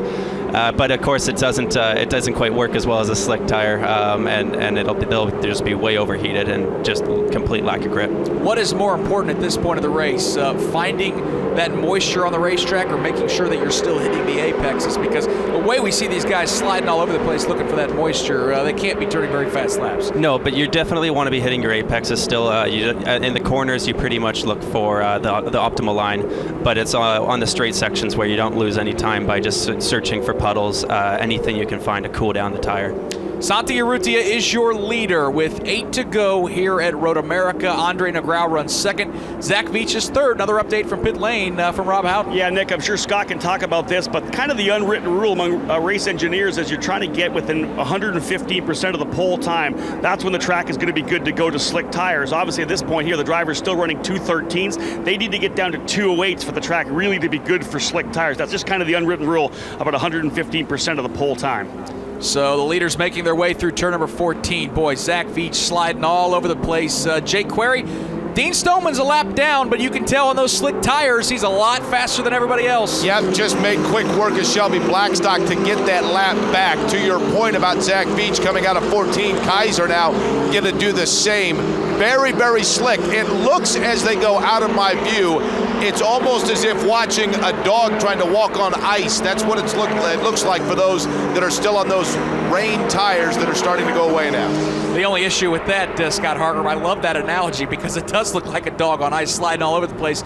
Dog on ice usually isn't going 120, 130 miles per hour, though. No, it's not, and I quite akin driving slick tires in the rain to being on an ice rink. There is just no grip until you build a little bit of heat, and then even still, if you just go a little bit offline, you lose all that grip and you're back on the ice. But interesting, like Rob was saying, it looks like Stoneman just did a 107, or sorry, no, not a 209. So that's right on the cusp of what he was saying is slick time. So it looks like there's a big jump with the rain tires falling off on this drying track, and I'm sure that's what's actually causing the lap time loss rather than being wet. The only thing is, though, with 7 laps to go, it really doesn't benefit any of these teams to come in and change, correct? Yeah, I would say not, unless the only thing is if yellow came out right now, it'd be a tough decision because I think it's a lot quicker at the moment.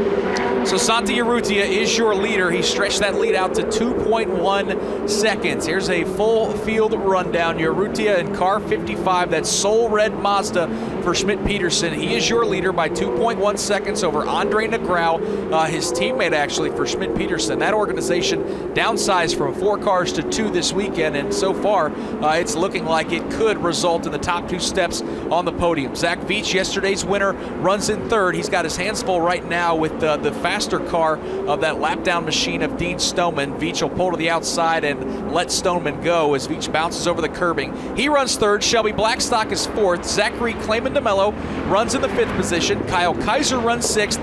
The rookie James French is up to 7th. Juan Pedro Hita is 8th. Neil Alberico is 9th. Garrett Grist's Team Pelfrey crew affected the front wing change, got him back out of the racetrack to stay on the lead lap. He is quite a way behind, though, in 10th position. Dean Stoneman's turning the fastest laps of the race right now, fastest car on the racetrack with those slick tires. He is still, though, a lap down in 11th. Dalton Kellett had issues into the sand trap. He's 2 laps down in 12th. Ed Jones's team, they have made repairs to his machine. He's back out on the racetrack, but is in 13th position. And then Felix Sorrellis, done for the day, parked on pit lane, and he will finish in the 14th position. Rob Houghton, Santi Urrutia's lead has grown to 4.2 seconds. Yeah, Nick, there is some concern down here depending on what who you talk to. Obviously, the drivers on slick tires right now anywhere between 5 to 6 to 7 seconds faster each lap here. Now, there's only 4 laps remaining in this race, but should a yellow come out after Stoneman gets around Urrutia, we may find ourselves with a completely different storyline. As I said, he's rolling up, already got past Andre Negrao. The next up for Stoneman would be Urrutia if he gets by, and we go then to yellow and we're able to go back to green. You may find Stoneman somehow finding a victory here today. Scott Hargrove, in the short time that I've watched Santi Urrutia, I've noticed he doesn't really give an inch to everybody. Very aggressive driver. Does a nice job, though, and I would assume if you're the leader, you want your team telling you that driver that's about to pass you is a lap down. Yeah, he would have known that was not for racing position, but look at the speed of Stoneman. Those tires are so much better than the rain tires at the moment.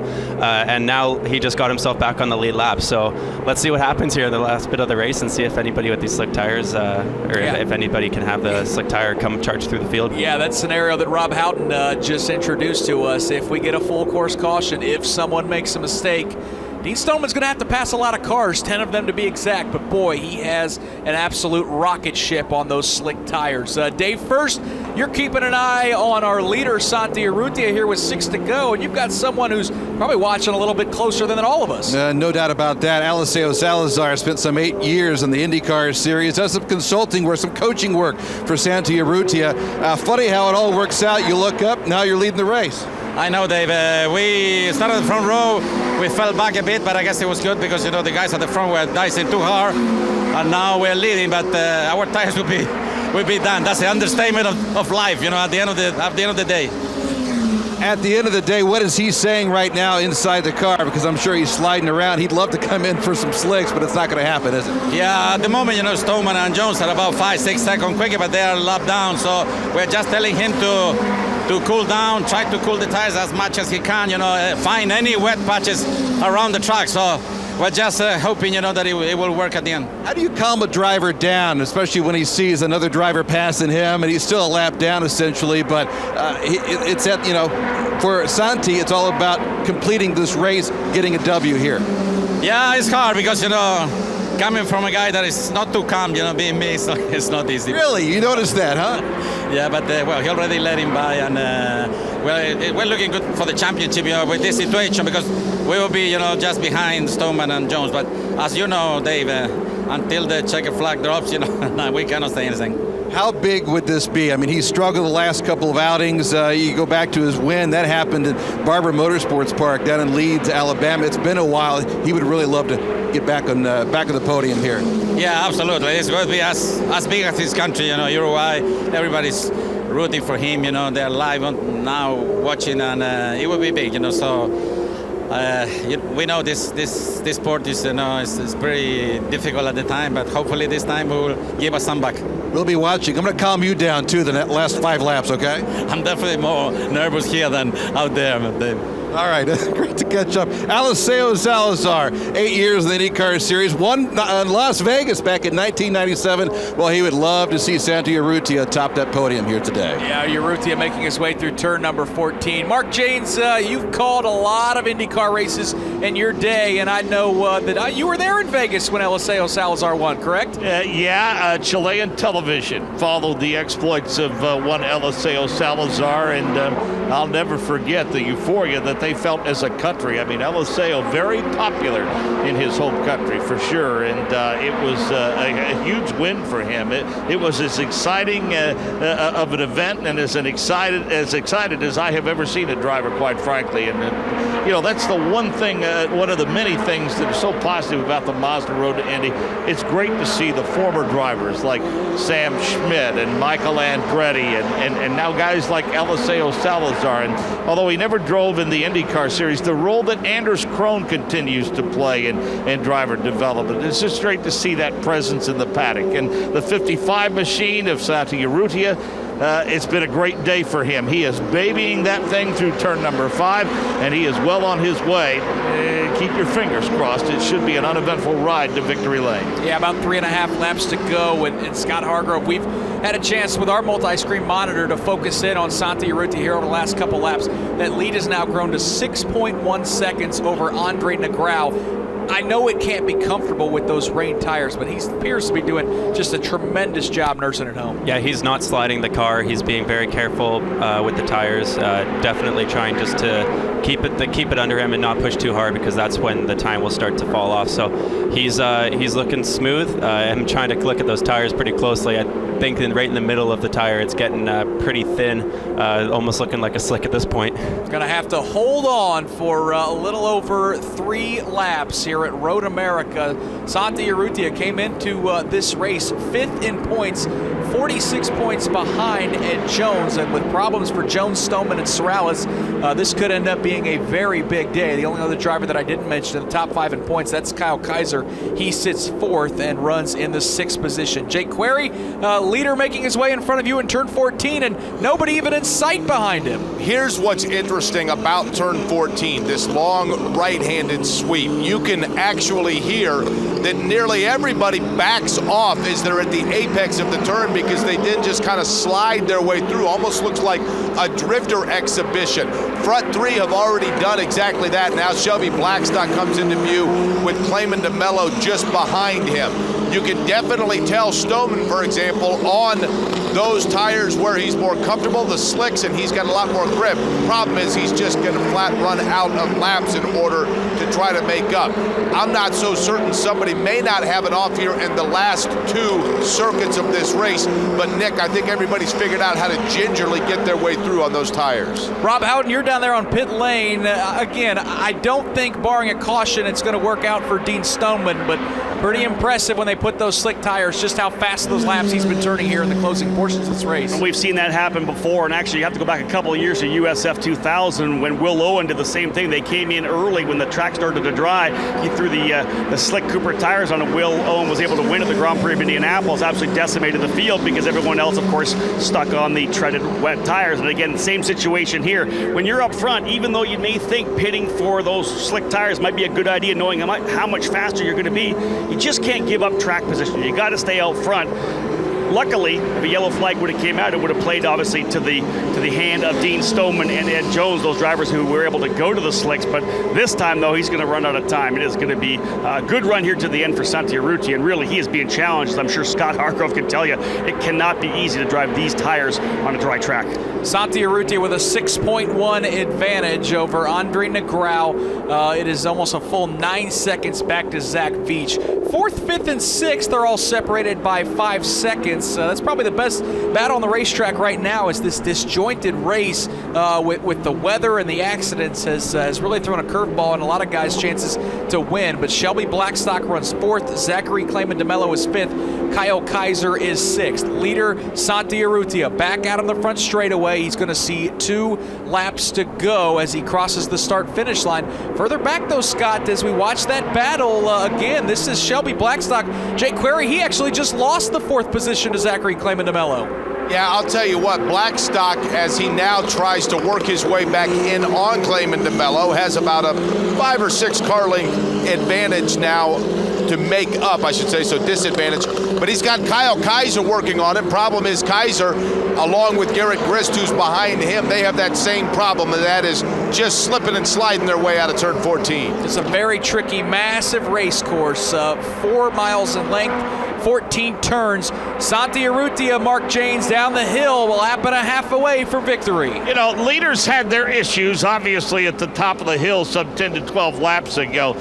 Got to give a tip of the cap, though, to the rest of this field and how they've handled the challenge of these conditions. But, Nick, as much as anything, how about a tip of the cap to the folks from Cooper Tires and the treads that they have provided for these drivers this weekend?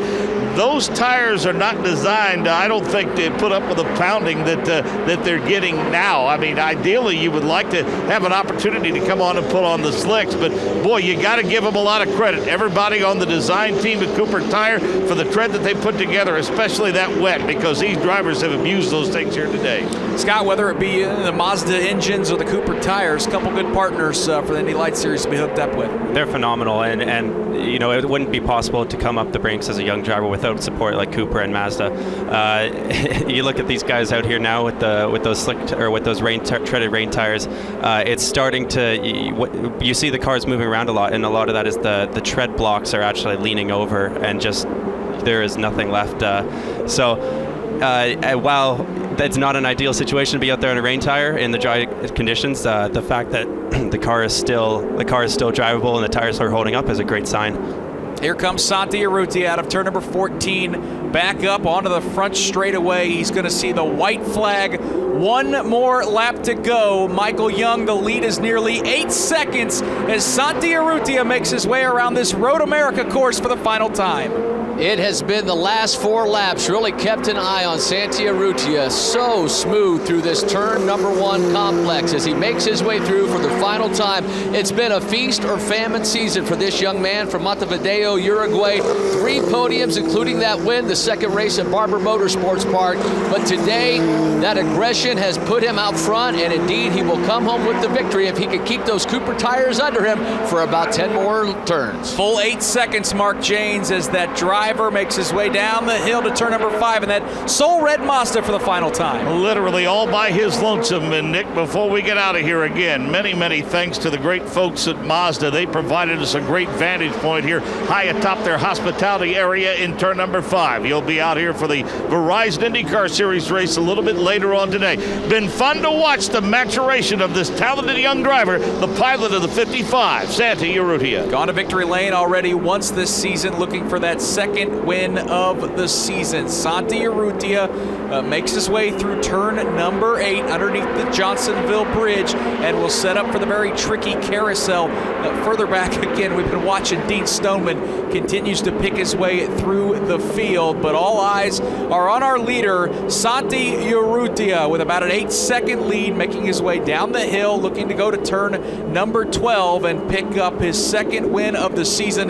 This may very well put him right back into the points championship, as it does not appear, barring a mistake on this final lap, that he will be challenged by Andre Negrau or Zach Veach. Urrutia hard on the brakes through the right-hander of turn number 12. That is Canada corner with trees on either side. He'll come into the view of Jake Query for the final couple corners. Second place, Andre Negrau celebrated his 24th birthday just over a week ago. Santi Urrutia will not turn 20 for 2 more months, but he's working his way on his way to a victory at Road America. Help bring him home, Nick. Twin checkered flags are out here at Road America. Santi Urrutia will win race number 2 here in the Kohler Grand Prix weekend at Road America, as he picks up a dominating victory on those rain tires, pulling away from Andre Negrau. He'll race across the line in second. Zach Veach comes across the line in third. To pit lane and Dave first. And with Dave Higuera, the team manager for Schmidt-Peterson Motorsports, a 1-2 finish, Dave. But tell you what, you got to be proud of this. Santi Urrutia needed this too, didn't he? Oh my, yeah. My blood pressure's a little lower than yesterday.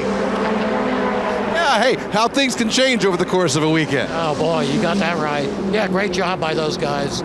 Santi, Andre, first podium of the year. It was a great effort for the team. Where do you guys go forward here? Obviously a little momentum as we continue on through the course of the season. We're one day at a time and just getting ready for this Iowa test coming up and see what we can do. We'll see you in a couple weeks. Thanks. Dave Higuera, this whole crew, very happy. High fives all around. Santi Urrutia, the Pro Mazda champion with his second win this season. And yeah, Andre Negrau, his first podium at 2016. What a big day for Schmidt-Peterson Racing as Andre Negrau gets the second place finish. Scott, it's a long cool-down lap on a 4-mile course, but that's a very excited driver piloting that number 55. Oh, he's going to be enjoying that. And I tell you, as a driver, there's nothing better than winning when you see nobody else in your mirrors and you know that you just drove away from everybody. So to win by 8 seconds, that's pretty cool. He's going to enjoy that for sure.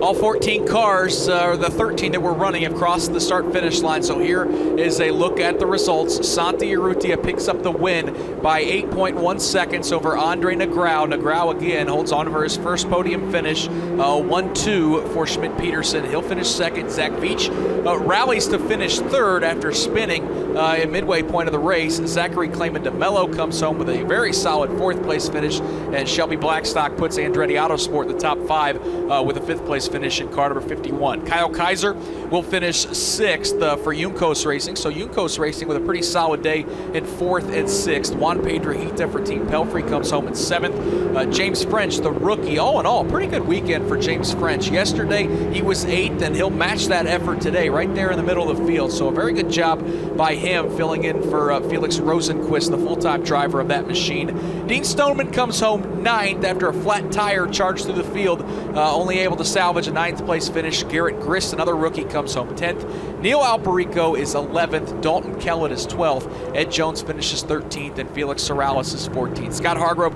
great job in the booth. Really appreciate you coming by. Tell us what you're working on. I know you want to be in one of these lights cars. It's kind of a situation that I would assume is always was a little fluid, but a great job, and thanks for coming by. Yeah, it's always fun to see it from in the booth, but I 100% want to be in that car, and I'm looking forward to possibly getting to do that later on this year. So I'm working hard with partners like Full Torque Gear and Electromechanica and everybody that's helping me out. I'm sure that we can make this happen, and I'd love everyone to follow along on my Instagram and Twitter, Scott_Hargrove, and of course thanks to all the fans that came out this weekend. It's Return to Road America. I was really looking forward to this to racing here. It was circled on my calendar, so I was disappointed not to get to race, but it's great to see the turnout, and I can't wait to be back here and hopefully race next year. That seat's always open. Did a great job. Thank you so much. Thank you. All right, that again is Scott Hargrove, veteran Indy Lights driver, filling in as a driver analyst this weekend. Did an excellent job, and wish him the best of luck. Drivers making their way back to pit lane.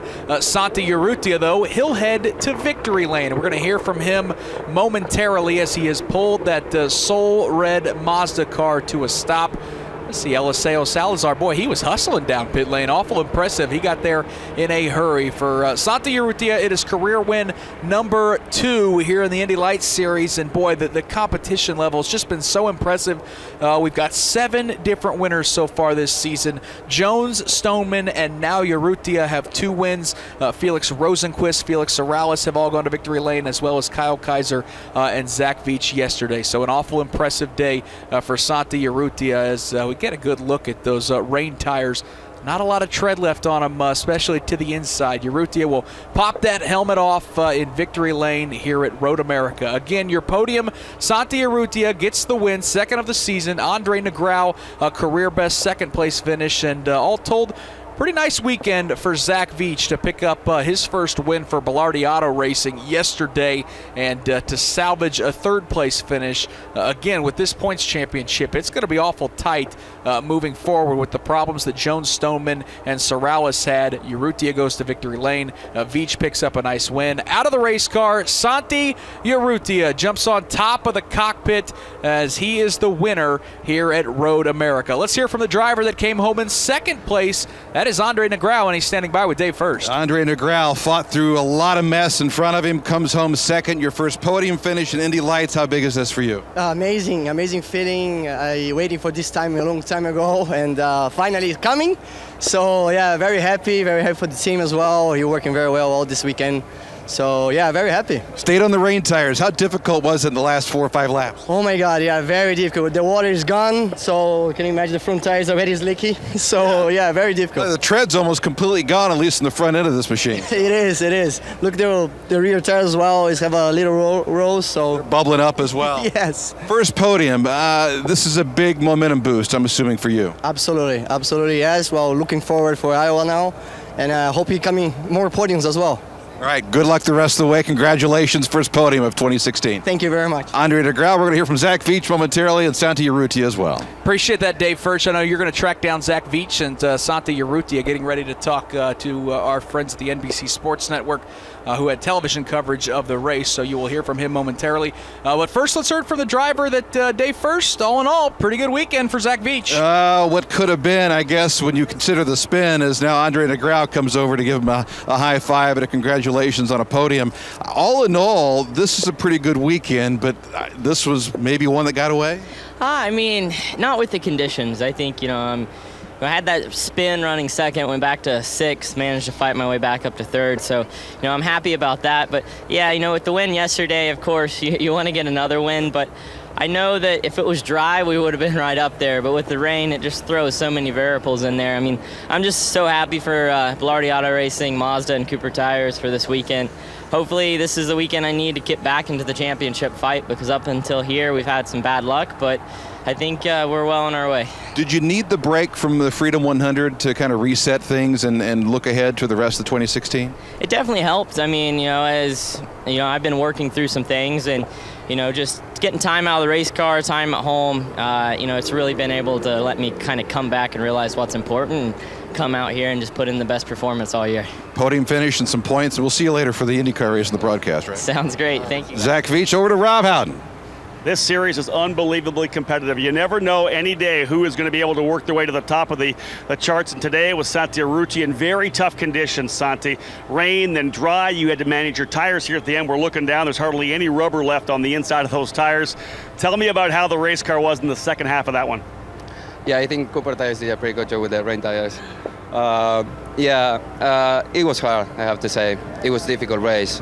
On the beginning, on the middle after the restart. But as soon as I saw, I don't know if Stoneman got any problem, then I tried to pass my teammate with the push to pass inside, and it worked. And then when I started to push, the car was pretty good, you know.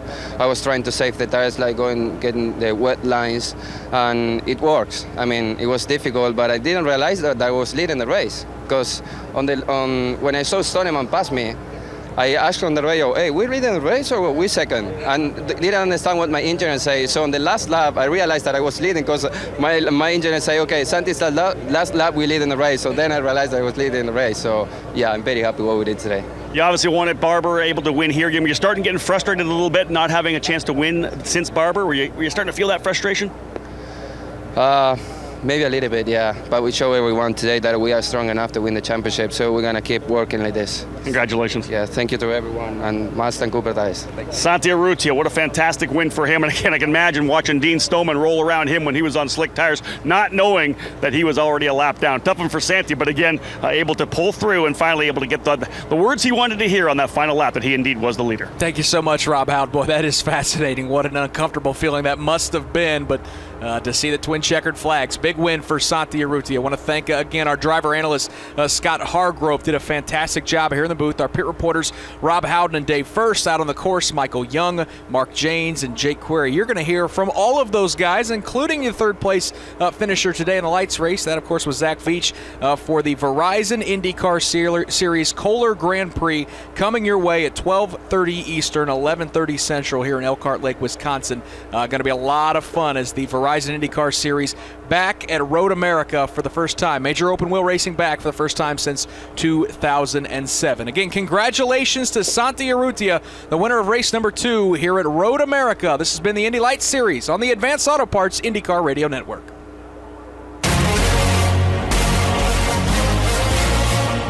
This is the Verizon IndyCar Series on the Advanced Auto Parts IndyCar Radio Network. A.J. Foyt down the main straightaway. The checkered flag is out. A.J.'s hand in the air. He is the winner. A.J. Foyt at Indianapolis has won his 4th 500-mile race. A.J. Foyt, our winner. The flag will fly now for Tom Sneva and then for Al Unser. We will be talking with all of these drivers in just a moment. Lou Palmer is in victory lane as A.J. Foyt takes now his victory lap around the 2.5 miles of Indianapolis. A record-breaking end to a record-breaking month. A.J. Foyt, the 4th win at Indianapolis. A month that saw the 200-mile-an-hour barrier broken, not just in the practice where it is unofficial, but in the qualifying by Tom Sneva, our second-place car at the moment. And then, too, the first woman to enter, to qualify, and to compete in a 500-mile race, Janet Guthrie of New York City. But for the moment, the name is A.J. Foyt of Houston, Texas. The car is his, a Coyote. The engine is his, a Foyt V8. And happiness, fame, and fortune are his, too. He is the winner of the 61st running of the Indianapolis 500. Pat Sedan continues to display the checkered flag to the 11 other cars running on the race course at the moment. They hand him now the red flag. He will use that in just minutes to stop the race, to bring the cars into the pits. The 500-mile race is complete. The checkered flag and the red flag are waved together. And the checkered flag was displayed first here for A.J. Foyt. He is now on the pit lane. The people are moving out to his car as he comes down through the pits. A very elated crew has begun to run toward victory lane to meet A.J. and to meet Lou Palmer. A.J. cruises through the pit area very, very slowly toward the new victory lane in the front of the master control tower here. Ever so slow he comes down. But A.J. Foyt no longer has need for the speed of that V8 Coyote engine. He is the winner here at Indianapolis. And now to interview the winner of this year's Indianapolis 500 here in victory lane is Lou Palmer. And we await A.J. Foyt along with a host of others, including Tony Holman, who was cheering as loudly as the crowd. We've seen what has never been seen before, beginning with a woman driving in the field in the morning and A.J. finishing 4 up front at Indianapolis. Headed into victory lane now, A.J. Foyt in the gleaming Gilmore 14 Coyote, the Gilmore Racing Team home, and he wins again. It's race day, 1980. The place is the world's greatest race course, the Indianapolis Motor Speedway. This is the 64th running of the Indianapolis 500-mile race. At this moment, hundreds of thousands of spectators file into this giant and ancient speed